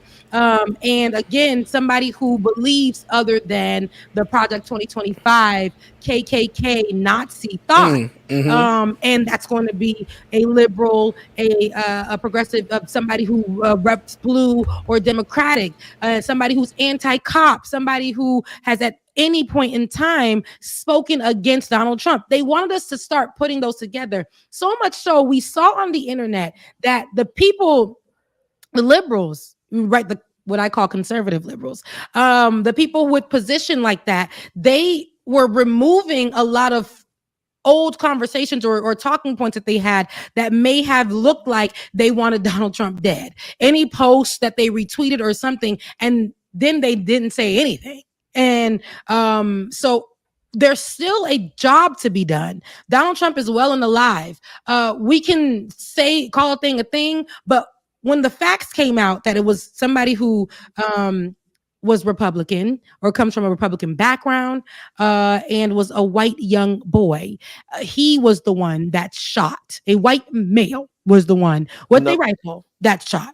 And that was on period. And the fact that we couldn't get the identity until later, which was causing so much chaos online, okay? And it was making to formulate the idea and the rhetoric and the narrative online in media spaces that Donald Trump, they're out to actually get him. The other side is actually out to get him. It was enough time for them to have those type of conversations online and to try to pick up more followers and more support for Donald Trump and his campaign run for president. Somebody said on the internet, it looked like this guy looked like he found. I got it. We almost got the same hairstyle. Rebecca, somebody said, and this is so horrible for me to laugh at, but somebody said he mistook the Trump rally for a school because he's like an average school shooter. And somebody said that in on Thursday night, I believe, I want to say it was Matt who said, it seems like the school shooters have lost the interest of shooting at schools because it's become too common. They want to make sure they leave marks. So going now and pulling up at things like a rally, a presidential rally for Republicans, that's going to make myself be known. And so now they're going there to shoot. School shootings are low end now. Now we got to start going like standing out, and here is where they present themselves now. It's one other thing that go ahead, Ben. Sorry. No, go ahead. I was gonna say it is the mass shooter, the violence, gun violence is American culture, and it's fitting that this crowd who worships guns above human life, right? Who else like this is just another stage towards what they want America to be, but they don't expect it to ever come and backfire on them. Right. The more we empower mass shooters, the more we don't do anything but give them notoriety. The more we empower them with legislation, making guns easier to get to. You're going to keep getting things like this, where this is how they get famous. Here's the other question. I do have some speculations, not speculations, but really questions about, why this kid was able to get such close access on a rooftop that there should have been Secret Service standing on that rooftop. Right? There should have been coverage, maximum coverage. Exactly. Like it's at some point that line of sight was so clear and so ridiculous that it really something. I agree that there needs to be an investigation. Of course, there's going to be an investigation, but it's just all too simple. That building was not he wasn't hidden somewhere where no one could imagine where he would be. He was right there on a roof just across the way. This is Adam. So two things on that note. another, I feel like part of the problem is that everyone's focusing on like the holes, but they're not following the investigation. Whether or not you want your people are going to believe that the investigation is legitimate and all that is another story. But it's come out that so there's multiple layers in case something fails in the Secret Service or law enforcement in general. It's allegedly in preparation, someone did raise a flag about the building. And it seems like that wasn't addressed. So like the final layer, which it should never have come to, is that you actually saw the guy with you actually saw the Secret Service guy in the like the military fatigues or whatever they call that type of uniform, not the suit, who actually did take him out right away.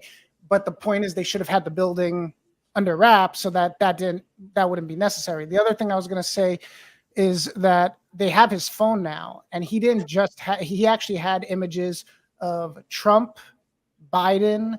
I think he had pictures of some other people in both parties, and he had Google searches related to the Republican National Convention, the Democratic National. So like they haven't come out and said it, but with all these leaks, it suggests that like maybe he was kind of like looking to do something to anyone.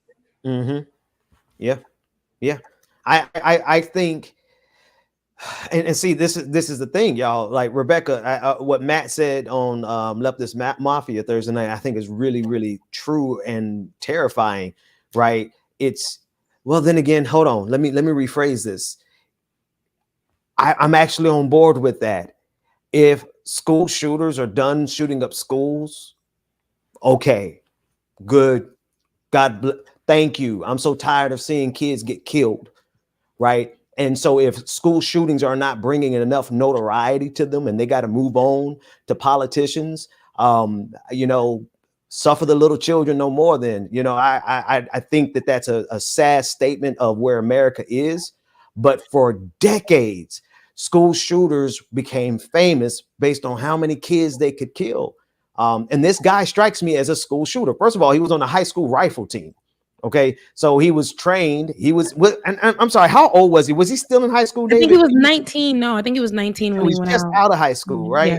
So just on the other side of high school. And with his phone and all the information they have, they know his motivation now. But you notice that like there's not really a public, they're not letting the narrative of his true motivation set in, because that narrative doesn't help the Republican Party.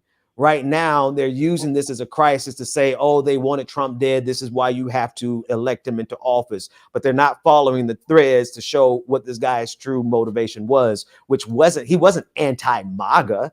He wasn't anti-Trump. Whatever he wasn't a liberal, right? If he was a liberal, if he was a progressive, if he was black, if it was anything they could use against him, all we would hear all day, every day was who he was and why he did it. Instead, it's just kind of being pushed a little bit back into the backstory. We're not even really talking that much. No, we're not talking about it because they want it to be that way. What we're going to talk about more is the position of Donald Trump and how Donald Trump was attacked and how the other side is attacking him. They're still utilizing this rhetoric. And also they're saying how, and what's funny is we're forgetting, even in this conversation right now, there was somebody who died, not only the shooter, but somebody who died trying to protect his family and was shot. Okay. And is a firefighter who was at the event who was shot. And they're supporting Donald Trump. Yet when they called the wife of the firefighter, they interviewed her. She said she only spoke with Joe Biden at the time. Joe Biden was the only one who called in with his, wait a minute, David. Joe Biden was the only one who called in with his apology or just support. And I think initially she didn't even want to speak to Joe Biden out of respect for her husband. But Donald Trump never reached out at that time. Hold the phone to his ear. Didn't do it. Then after that, they said he I guess tried to reach out, but every story, everything, that never mentioned the man who died in the name of Donald Trump.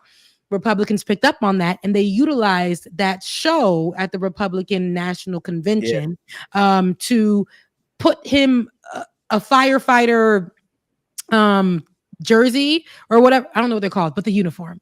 I don't know. I would say jersey because it wasn't really his uniform. And his name was misspelled on the back of it. And the person who died, his name was misspelled on the back of it.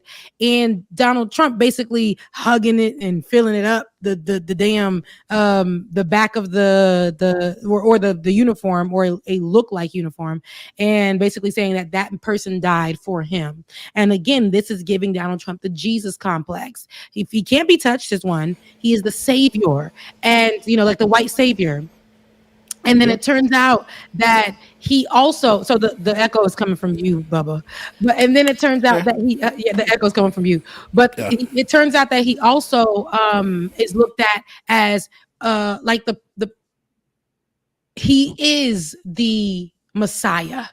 They tried to shoot him, and then my camera goes out. They tried to shoot him. They tried to let him go, but he is the Messiah. And this is what we're going to see more, to the point where now they have renamed them, upgraded their name to Trumpites, right?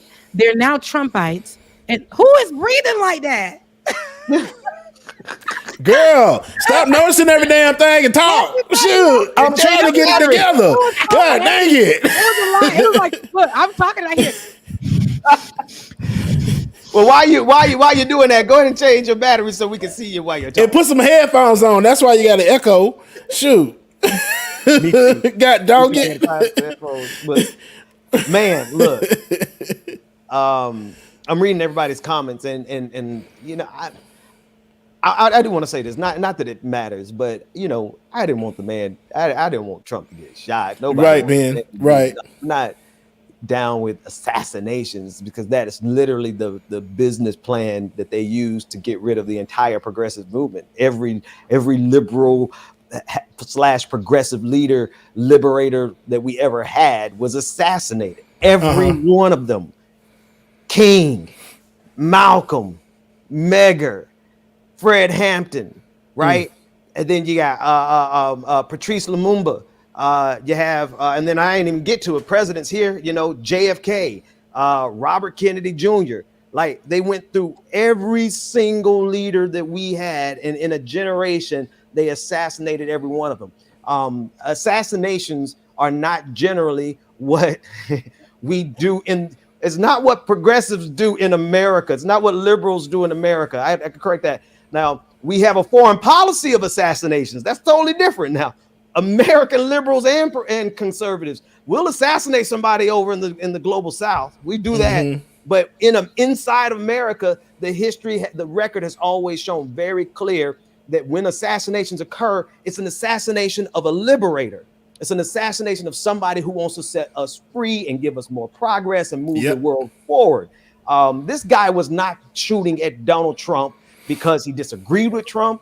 He was shooting at Donald Trump because he wanted to make a name for himself. And that's why the story has gone away. 1 week later, people are barely talking about it, except for that part that you said, Rebecca. They're making Trump a hero, a Jesus figure. He's their Messiah now. That sucks. Go ahead. I was about to say it, especially because the guy put on his Steam profile, which is the video game thing, the video game platform, basically saying, watch what I do next week and I'll be famous.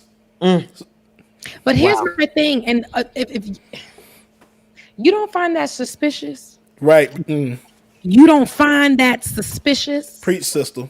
Because for me, and again, these are my views and mine alone. In a real world, I don't care how desensitized and all these other stuff and whatever. There is no way I would want Donald Trump to be assassinated. That's just not for. And I know a lot of other people are feeling the same way. We just knew the whole storyline is to a nick in the ear. A person who is willing, who wants death by suicide. And this type of fame. There are people out there who are wanting and planning this. So having a moment where you can get somebody to do that, these are my views and my views alone. The Secret Service, which is trained, the top secret service, especially since former assassinated presidents have happened and assassination attempts have happened. Right? We know we had a whole damn black president. And that same Secret Service that was protecting that black president, you telling me couldn't protect Donald Trump? Like, let's be for real Speak about on it. Did not make sure they covered areas not only near the rally, but outside the rally. Possible occurrences that may happen. You didn't factor that in? And then Donald Trump not being so afraid, in my opinion, for his life. And coming back with his fist in the air and saying, fight. Now they're utilizing that. All of the white entertainers who are endorsing Donald Trump and who performed at the rally are opening up their speeches or their songs with fight, fight, fight, fight, fight, with the same fist that we used or that our ancestors or people in sports have previously used when they were bending down on their knee, opposing views of the United States that weren't equal. Now they have taken that same fist and repurposed it. Oh, it's an ugly time, Rebecca. Mm-hmm. And now they're saying to fight. What are we fighting? Fight immigrants. It's not us. I'm sorry. What are they fighting? Immigrants, black people, immigrants, people, black people, jobs, homeless people, poor people, homeless people, LGBTQIA plus. You said fart. Perry Anderson, see that? He was saying fart, fart, fart. I can see it. You like to grow up. That's how Rebecca was trying to put it together. She was like, "Well, what's happening?" No, it's funny because nobody's taking it serious anymore. Like it's a week later, and this it's not only a commentary on just how crazy America is anyway, but like how crazy is our news cycle? How crazy is our news cycle that we're already almost post assassination attempt? It should have been the full coverage. It should have been the only coverage. I don't care if I oppose this man's views or not. Assassination attempt happened, but they wanted. This is where I'm like, you don't find that suspicious? You don't find it the least bit questionable? Hold on, David. I'm not interrupting you.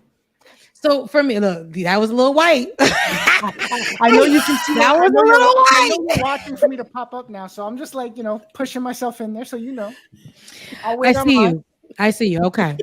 Now, I feel like we aren't focused enough on the fact that even media is playing into this whole idea that Donald Trump was attacked by people who disagree with him. This whole there's MSNBC made sure that their most popular show, I think it's The Morning Joe with the couple, did not go on that morning. And a lot of people were anticipating for them to have something to say about it. Yet the other programming continued.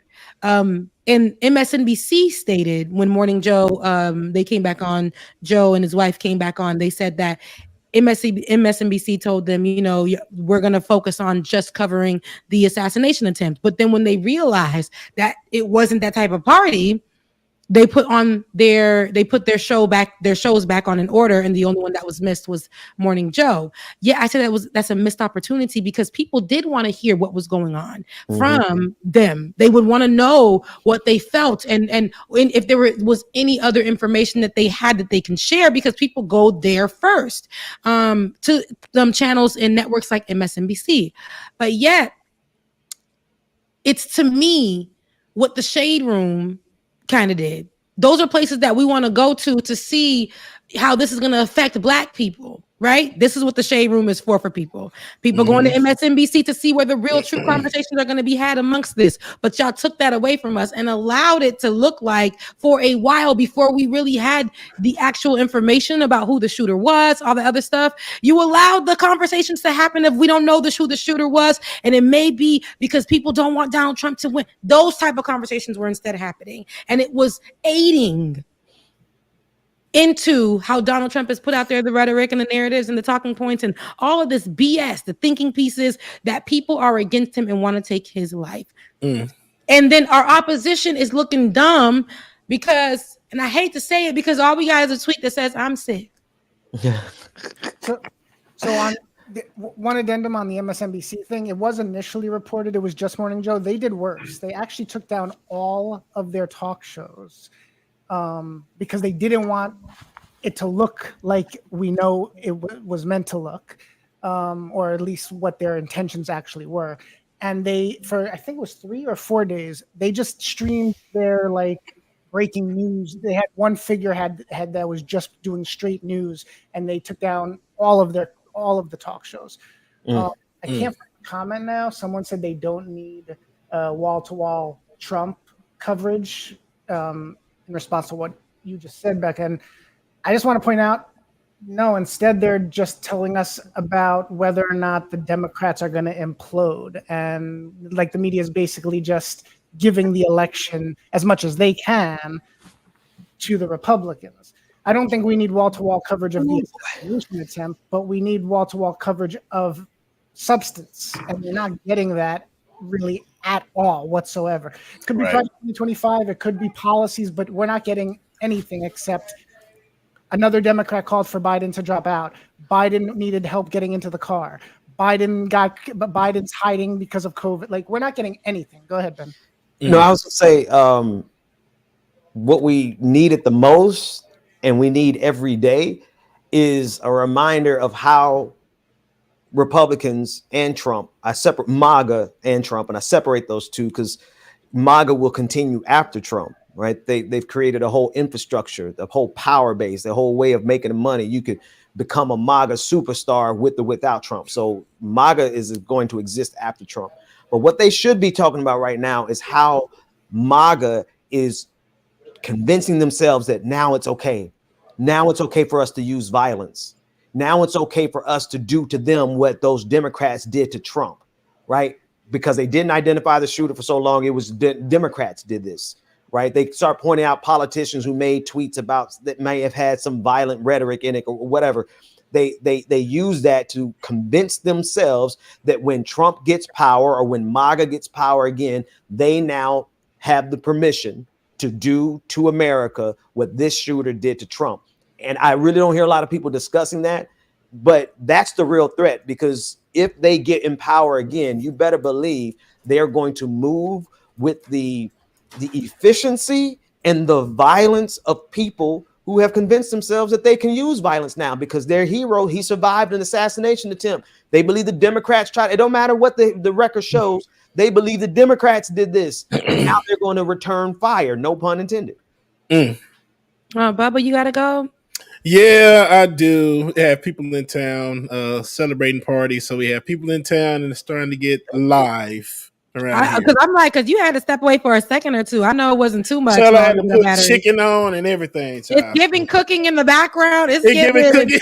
It's giving a Saturday vibe. But tell everybody that we said, hey. Sitting on the sofa over here with the baby on one arm. Just like, okay, look. Okay.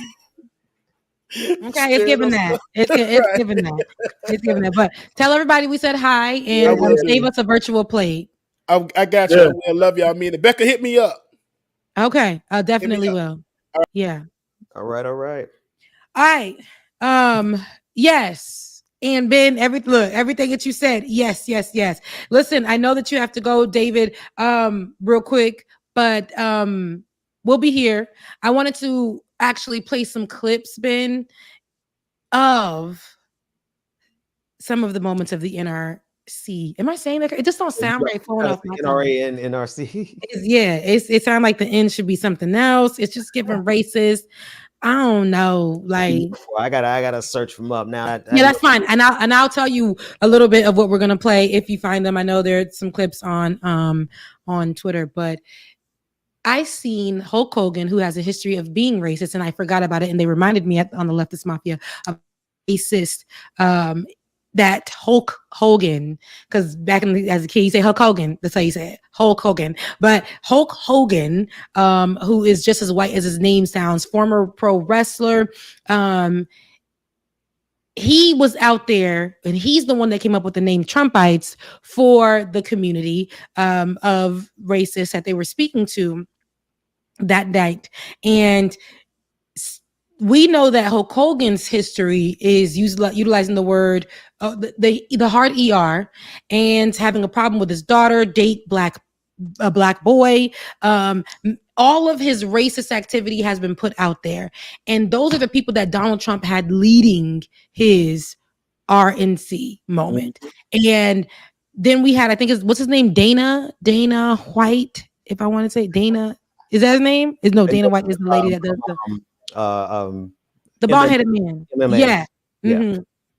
Dana came up there as well, who he had previously at his 2016, I believe, rally. And same person, same talking point. Nothing has changed, which means they're going even harder in what they want. The racism. While y'all healthcare is bad now. Wait, your checks are low now. Wait. Like, this is literally like continue to feed and carry on the white privilege, the poor, the systemic things that are already set in place. Roll back a lot of the work that we've already done, and guess who's feeding it to you?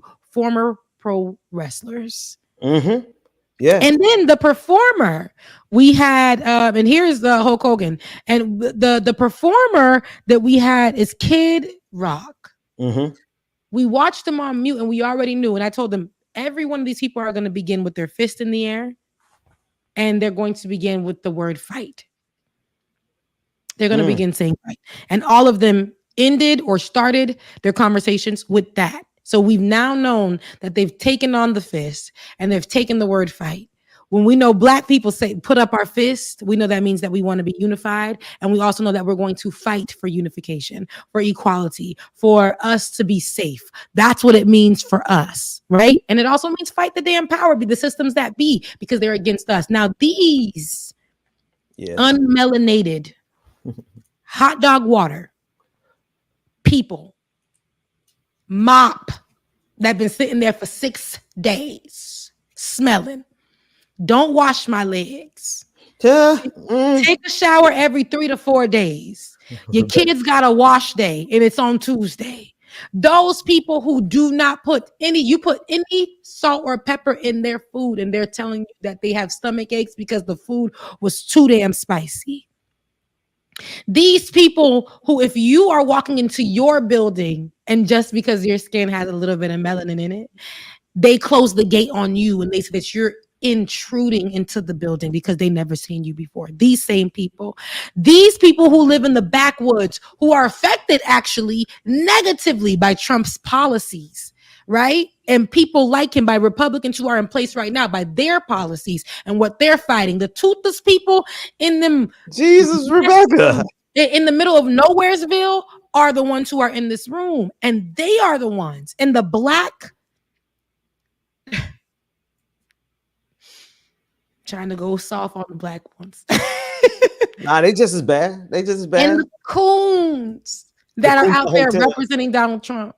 And when you ask them why, they keep saying stuff that isn't true because they haven't done their research. And it almost seems you want to be the nigga who's out there who is opposing the prominent view, and it makes you different because you think differently now. You're the conservative, talented 10th brother or sister who actually went to an HBCU but believes that Donald Trump's and his friends, because let's not forget, Donald Trump's rhetoric and his system is the same one that the governor of Florida and Georgia are following right now as we speak. That means removing programs that are Black centered, wanting to do away or merge your HBCU with that white school across the damn train tracks. But you are supportive after you got your good damn degree when that white school didn't accept your behind. You're supporting somebody who's anti-HBCU, anti-Black, anti-immigrant, anti-universal healthcare in some way, shape, or form, anti-working class getting it together. You're supporting this person who was anti-homelessness, but doesn't want to put anything in place to fix it, anti-abortion, but doesn't want to put any systems in place to help you after you have your child. Rebecca, they have done their research, and their research shows them that they could get a check if they support Donald Trump, period. In a conversation, every single one of them are supporting Donald Trump because there's money attached to it. You got to think, there was plenty of money before Elon Musk, but this week Elon Musk said that he's going to be donating $45 million a month to Donald Trump's campaign. Where is that money going to go? Well, it's mainly going to go to rich white Republican consultants. But some of it's going to trickle down to Jim Bob, and some of it's going to trickle down to whoever in the Black community who's willing to say that they stand behind Donald Trump. Yeah, they've done their research, and their research shows they can make a lot of money if they support Donald Trump. I want to share. You have any video? Say again? Yeah, no, I want to play one, and actually, this video I'm about to play is surprise. I've never played a video of this brother on any of my shows ever. Dr. Umar Johnson, and he's saying as much. He was on the Breakfast Club. I don't know if it was this. Yeah, we talked about that. I talked about that on Lay and Friends, and whatever you saw that. When was that clip? Because this was about a week ago. I want to say over a week ago. So we're going into 2 weeks since he did that interview with the Breakfast Club and surrounding political issues, his schools, all those other.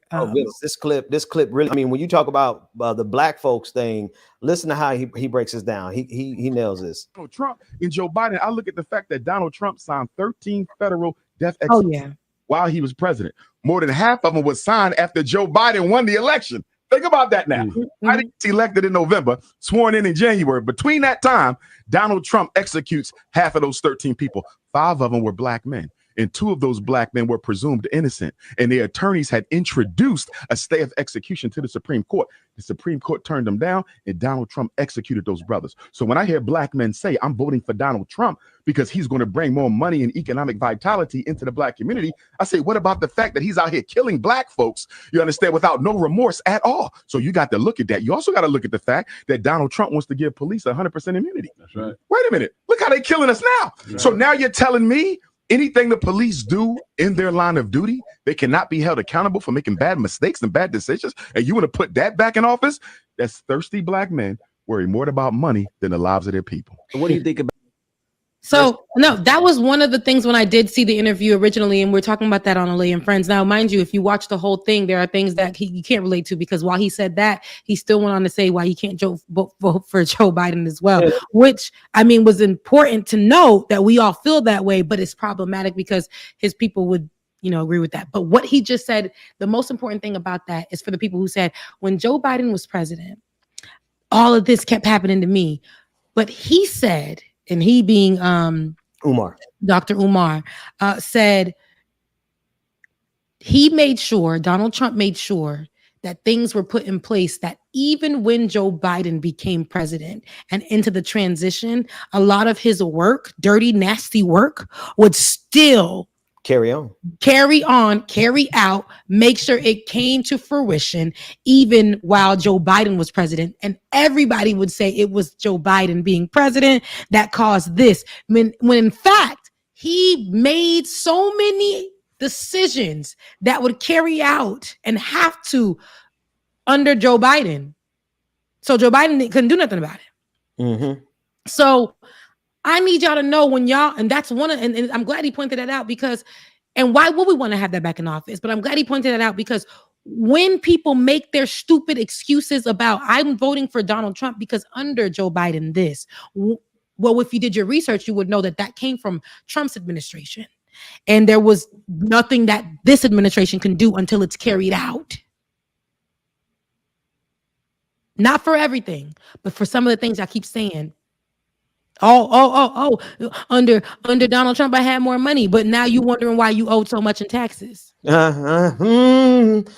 Yeah, they don't. But there's the thing. I'm gonna get this image off the screen real quick because I want to say something else. But this is they really have elevated Trump to Messiah. Like Look at this. First of all, I don't even know who this man is. Like I don't know. It ain't Jesus. This is supposed to be Jesus. This Black. White Brad Pitt. Somebody said it looked like Christian Bale. I don't know who this guy is. But to them, this is Jesus. And they done put Jesus in front of American flag. I can tell you one thing: Jesus is never going to be standing in front of American flag.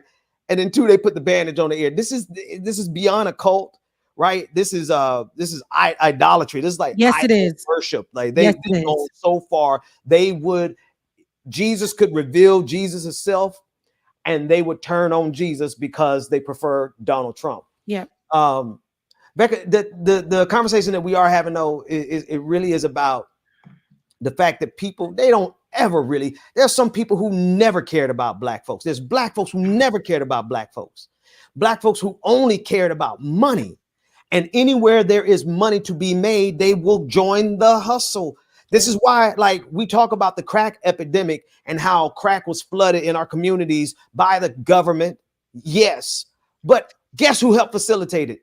A bunch of black folks who didn't care nothing about the black community, right? Same thing with the actual slave trade. There were black people who helped facilitate it. And so it's not a shock. It's not a surprise, but it should just help us to be sober. There are black folks amongst us who would sell us out for less than 30 pieces of silver. Mm-hmm. Absolutely.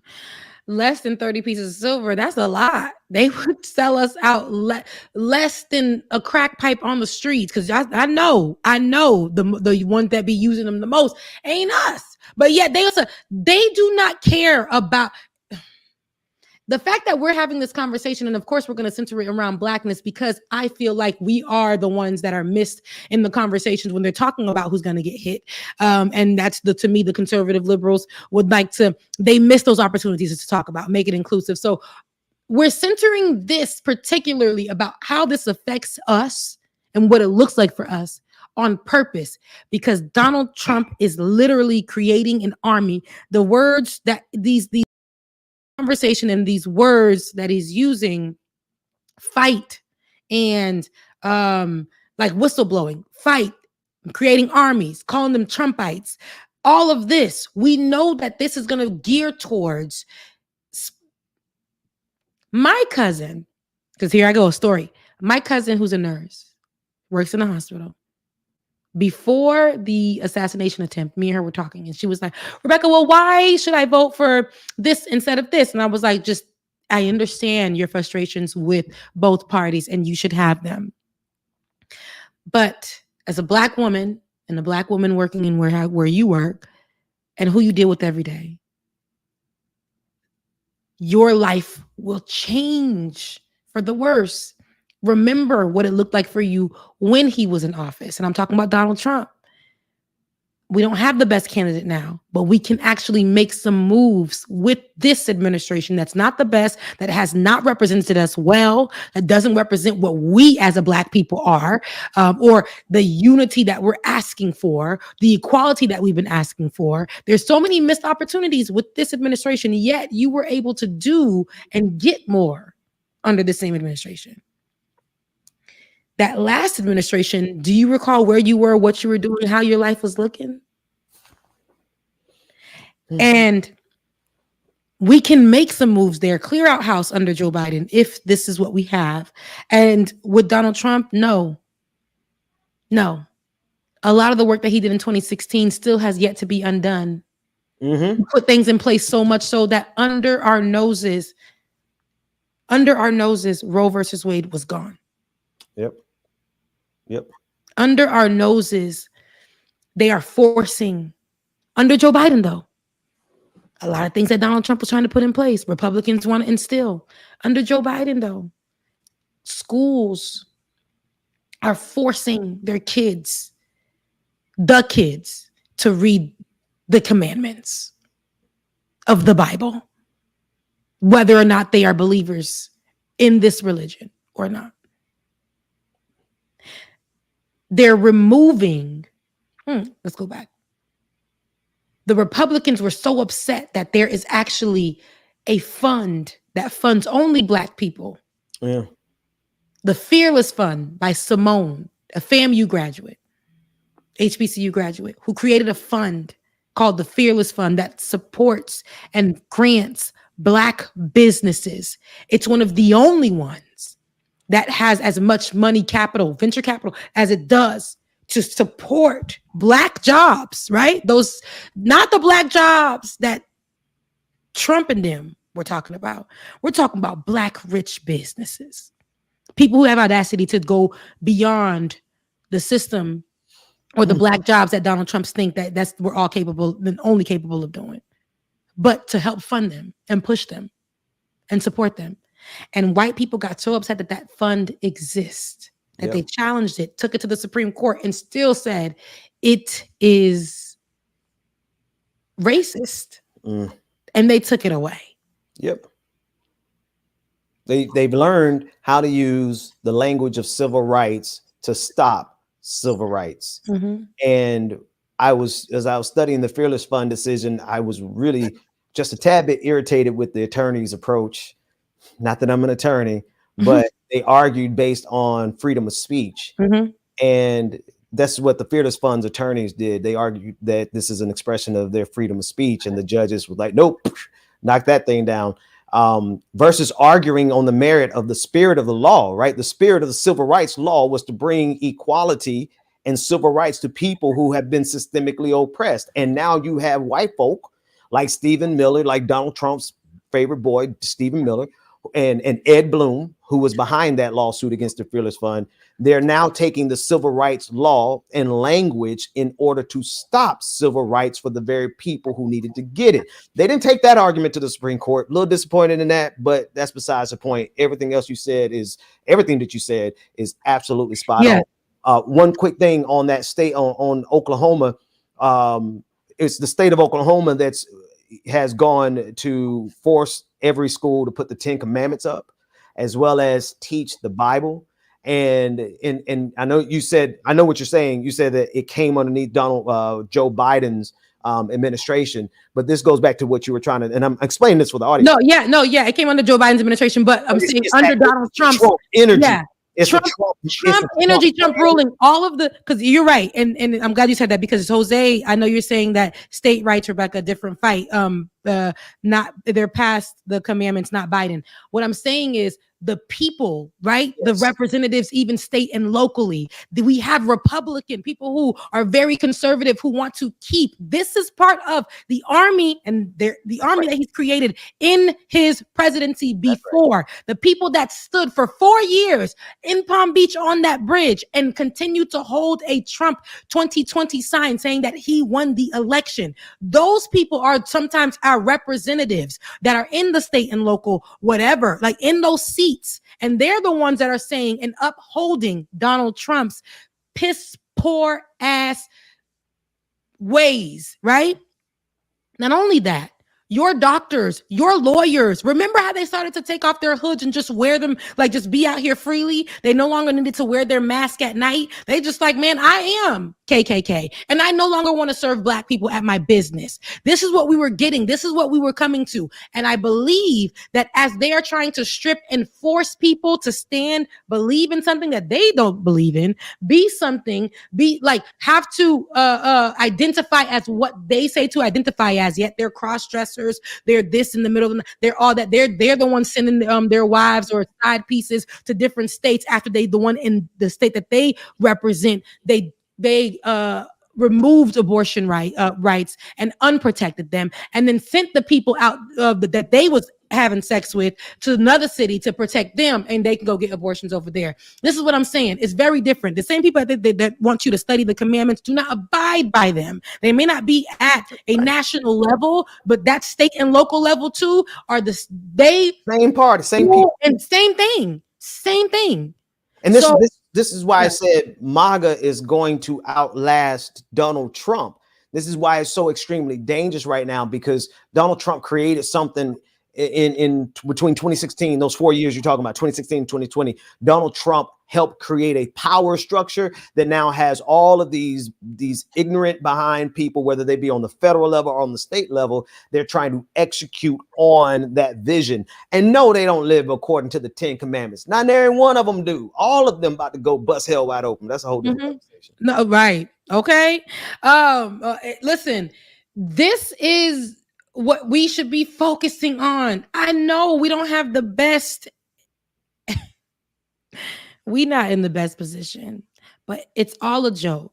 But you guys understand that it's not only if we just keep laughing about it, it wasn't a joke in 2016 when they went out there with those, and I'm gonna always repeat that because that was, y'all don't want us to talk about slavery no more, but well, here you go, 2016, right? When they went out with tiki torches in the name of Donald Trump. That's right. And us wanting to strike down racist memorial statues, all of that, removing names that are slave owners' names. People getting upset and saying that we're people getting shot down. Donald Trump not speaking about the black person getting shot down by police officers and actually standing on the side of police officers, or like Donald Trump looking at immigrants as a problem and then using divisive language here in the nation so that black immigrants and black Americans can go head to head with each other. That's right. Saying that immigrants are stealing black jobs and that inflation is due to immigrants and that crime is due to immigrants. Yet Donald Trump is a felon. Yet Donald Trump is a rapist. Donald Trump is caught on tape saying that he likes to grab him by the... Let's not forget. So him putting his granddaughter, who seems to have a speech impediment, I'm not cracking on it, but I'm saying, like, I don't know. I think she has a speech impediment. Putting her up there unprepared and utilizing her to make him seem soft, putting her in a position where people are going to talk about her, like pick her apart for your benefit. To make you seem like a softer person. I was gonna say Hitler had grandkids too, but I don't think he actually did. So this type of environment, if somebody wanted Donald Trump gone, he would be gone. This man has been alive thus far after doing all the dirt that he's done. I'm not saying that he is untouchable. I'm saying that I know once hell is that he gonna bust hell wide open. I know it, but I'm telling y'all, like, be mindful. He switched up a whole law by putting people in place in the Supreme Court so that, because he knows what's going to come for him. Let's say, hypothetically speaking, they investigate what happened, the alleged assassination attempt. Will Donald Trump get touched if he had anything to do with it? I'm so sick of it. And you should be too. Yeah. We're in a really bad. We're in the worst timeline. I've been trying to think like how in the heck did we get in this timeline, like where everything is as dumb as Idiocracy, as much of a dystopia as any movie. Like, you know, we're talking about trying to fight off fascism, and we didn't even have a chance to fight off COVID, and we're not even doing nothing to fight off climate change.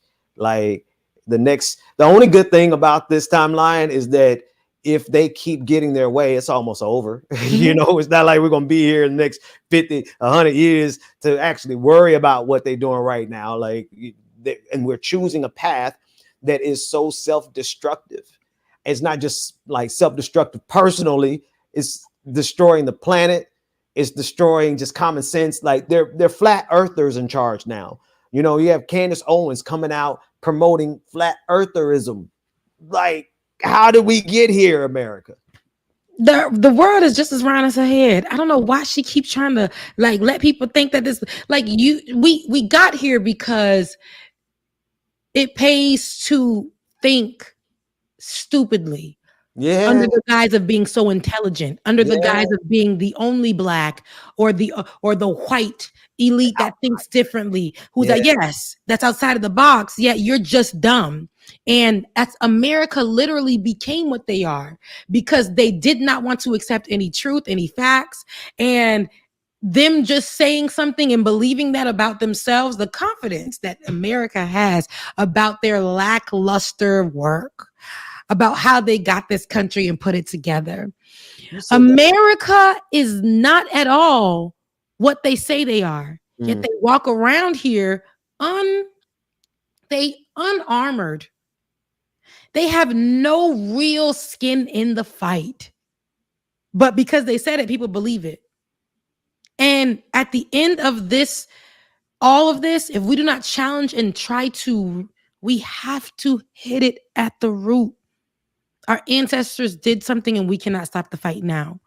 Because if we do, we're just going to, we really are. I know they make that joke about rewinding the clocks back 400 years, but we actually, no, that's what's happening. They won't. They're obliterating people and nothing is happening for their actions. You said it like, no, they literally said, Nick Fuentes, who is a white nationalist with Hispanic origins, they don't want to take us back to the 1960s. They want to take us back to the 1560s. Literally, 400. They want to take us back centuries, y'all. And they are in a position to strike. And they're not only in a position to strike, but they have their fangs out. Oh, they want blood. They're calling for, I mean, in 2 weeks, our last episode, we covered Mark Robinson, who was in the pulpit saying, we need to murder people. We need to kill them in Jesus' name. We need to kill them. They're in the pulpits doing this. And it happened not suddenly. Like we could see this progress over the last 15 years, but the switch, oh man, when this thing turns, it's going to feel sudden because there's going to be a lot of people who haven't been paying attention. A lot of people who think, you know, oh, we're living in a diverse world. No, you're not. Nah, baby, if you're on a DEI staff at anybody's job when Trump gets power, your life is in danger. You're run for the hills, baby, from which cometh your health. And that's not going to be Republicans. I want you to understand right now, DEI hire. The way that Republicans take things and make them negative, repurpose them for their BS.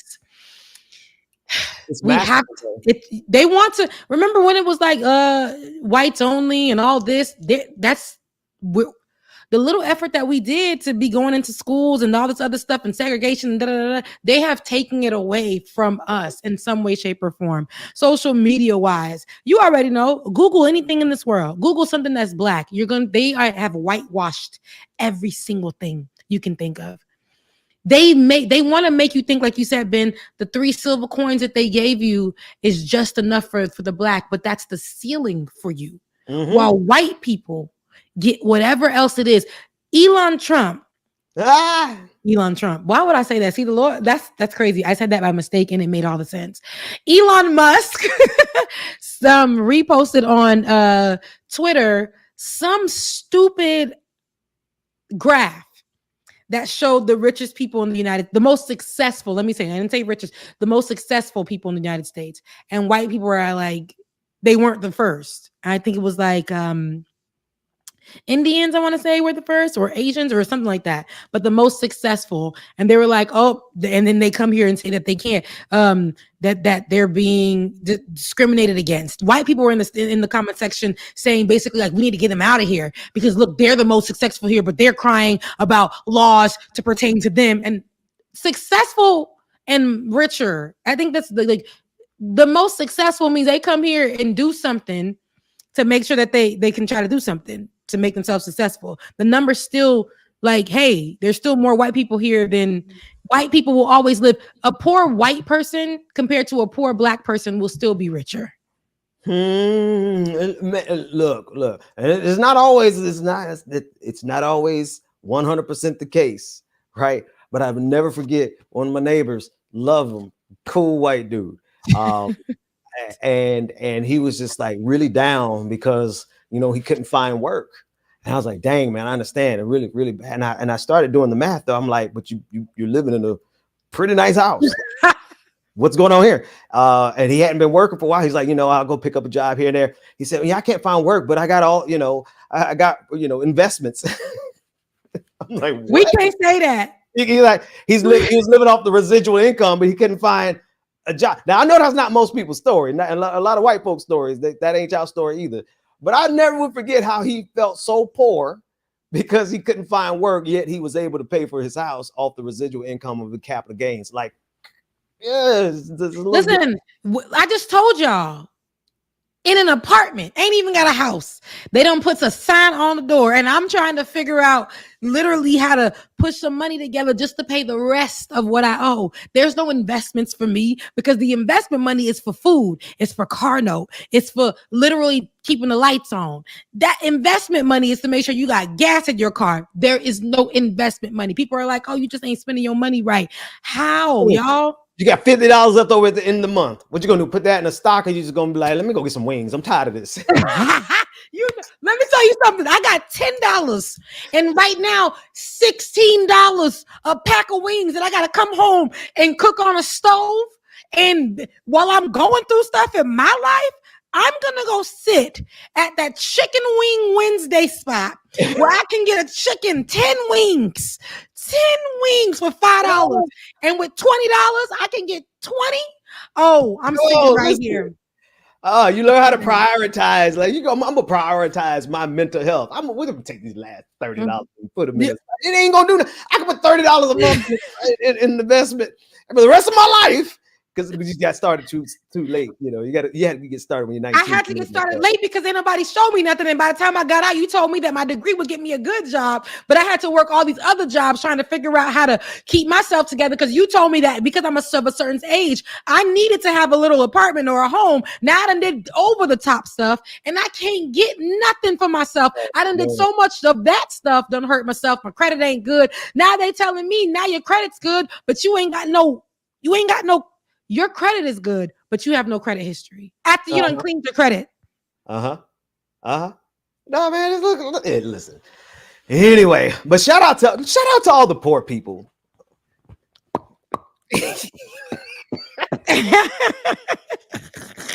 Solidarity, man. Solidarity, baby. Listen. And you know what? I said the white poor is richer than the black poor. I meant that, but we all in this together because poor is poor, but it is a different kind of poor. But we all in this together because right now, though, we're all being affected. And the more that we understand that we're all being affected, like I told you, that person who's living in the trailer park in the west of Nowheresville with 3 missing teeth in the front. Dog, Rebecca, come on, man. They might have a good dental plan. Chill. You can't get your good dental plan because Donald Trump made sure of that. Right, so I need you to understand. You're right. We're all in this together. We're all being affected in some way, shape, or form.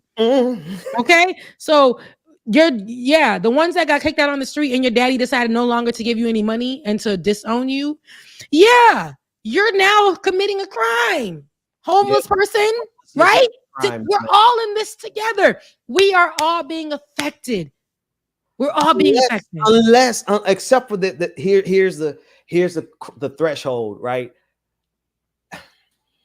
It's actually a mess because there's so many poor people who are okay with the system because they think one day they won't be poor no more. Right? That's the real problem. There's just a whole and that crosses races. Mm-hmm. Every single race got a group of folks who are working class, who don't have any money at the end of the month. You live in paycheck to paycheck, but because you want to look like this on Instagram, you want to look rich like everybody else. You want one day you're going to be able to get on the yacht. One day you're going to be a millionaire. One day you're going to be a billionaire. That's why we can't have the solidarity that we need. Truth be told, if every poor person in this country had solidarity and said, we might be poor, but we're going to withhold our money from you, and we boycott you, or we withhold our labor and we strike, we would bring this country to its needs in no time flat, which is why they go out and assassinate people to make sure stuff like that doesn't happen.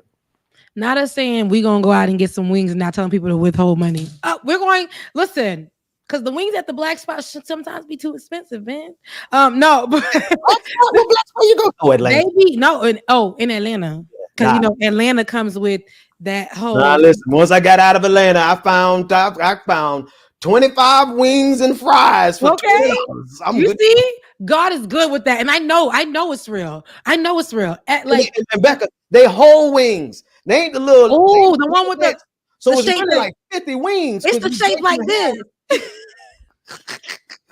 I know what you're talking about. You could break it, so you got So you break it into now. You got you a flat with a little leg on drum. and a drum. You got because the flat right, but then they got that little piece right there, so you got a little extra you could chew on. Okay, come on, let's be. Listen, you got to get to the country. You got to get to the country. Get to the south. Yeah, I do. Atlanta ain't the south no more.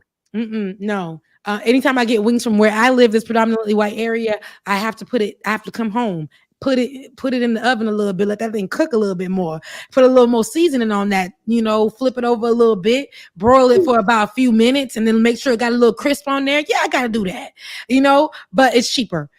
Anywho, we're at the end of the show. I know that you guys, I hope that if you are still here and you are watching, and I am so glad to see over 50 people on my channel live right now. I appreciate you guys. I appreciate you guys for tuning in to Like It or Not with Rebecca Azor and friends. I really appreciate you guys for tuning in to us though, because if you're watching right now, that means you love what you're watching. So support on patreon.com that was a book, patreon.com, and I would like to read it now. patreon.com/like it or not, patreon.com /like it or not. Also, you guys, listen, your girl, once again, for everybody who has given a love offering thus far, I really appreciate it. Please, I am just trying to make it to the $600 mark so I can give this money over to these people so I am not on the street committing a crime. Okay. So please, Becca's Voice on Cash App, Becca's Voice on Cash App. And if you want to give over to PayPal, you can do that as well. PayPal is RebeccaAzor@gmail.com. I opened up a Patreon. I don't know how to use it. I don't know anything about it. So let me work with that. But it's Rebecca Azor on Patreon.com. So I don't know how to use it. So I don't really know anything about it. So get that Patreon. So you don't have to ask brand new every month. They just repeat. Go and get. Oh, okay. It ain't hard. Get it up. Stay it up. And because I want to thank my patrons for carrying me from there to here. Because like I said, Rebecca, I got some stuff to drop. The announcement is going to sound crazy, but I'm gonna ask my audience if y'all ever known Dixon and y'all know me to be not only honest but to be accurate. Mm-hmm. When I drop this over the next couple of days, just give me the benefit of the doubt.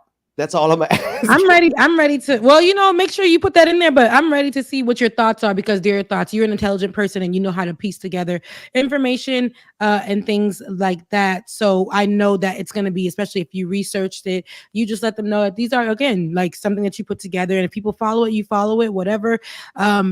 Yeah, come on. I want to see what it is. If you feel like this is something that should be out there, don't get on here talking about aliens and came to your house and sat on your couch and had a conversation. I don't need that right now. But if I have evidence, though, I'm trying to rock with you, man. It ain't that. It's not. You know what? It's out there, but it is nowhere near that. Not you got video and now you came up missing.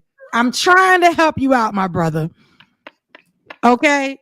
It's going to be an exciting week. That's all I can say. But I brought that up because I wouldn't have made it to this point without patrons being there supporting every month. I literally had to stop doing my show so that I could focus on the work. And I'm saying that to you so that you can go ahead and get that Patreon up. Okay. I'm gonna work that out. I'm gonna see. I want to just let me see, give a little shout out to the people who have supported thus far because I really appreciate you. While you find those names, Tiger in the comment section wanted to hit me up. Tiger, I don't use cell phones anymore. He doesn't. From the government. He doesn't. I'm telling you. Whatever it was, DM me. Yeah.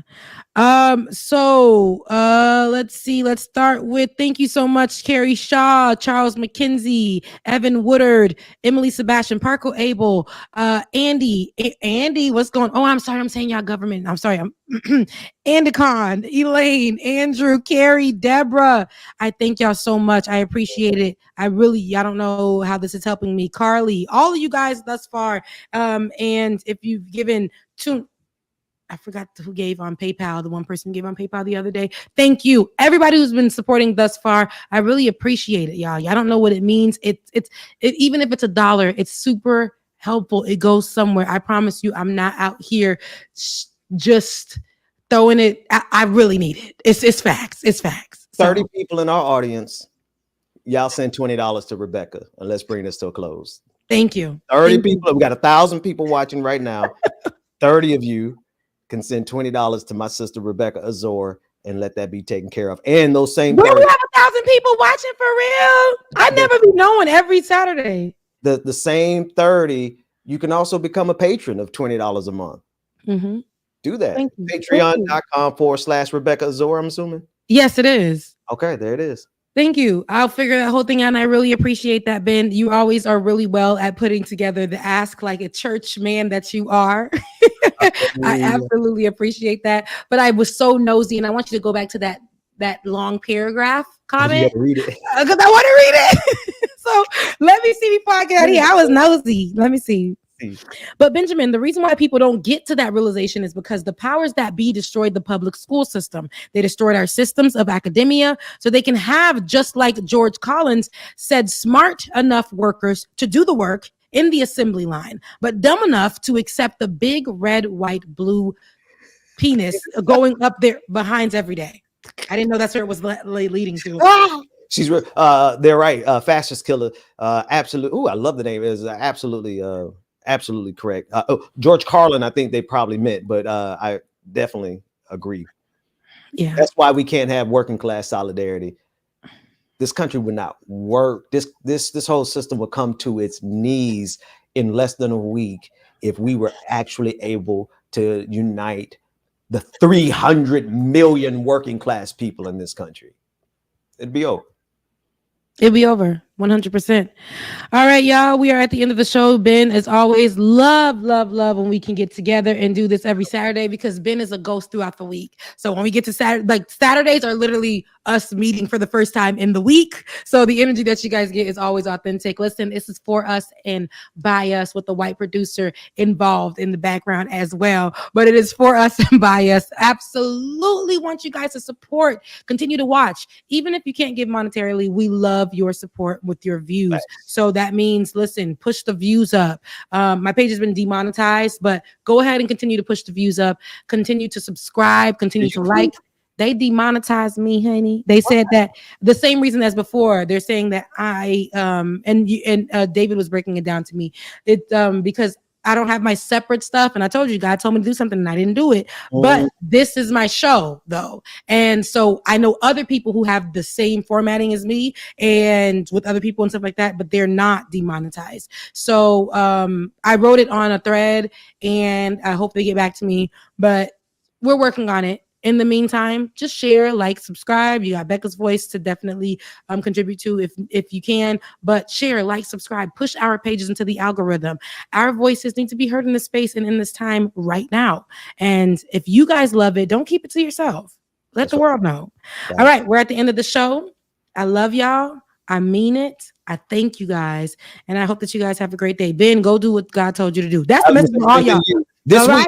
Rebecca, this week, this is a deal between us. Okay. If we come back next Saturday and we haven't dropped what the Lord told us to drop, shame on the two of us. Shame us in the comment section. Right. All right. And if that spoke to your hearts too, do what God told you to do so you don't come here looking crazy. Love you guys, mean it, and we'll see you next Saturday. Bye. Doing here is not going to stop when it comes to these type of discussions. It's going to be for us and by us here on this platform when the media is telling us to look the other way. Your support is what helps us move forward. Join patreon.com/like it or not. Help us grow. Like it or not, y'all. 2023. Y'all know what time it is. It's time for like it or not.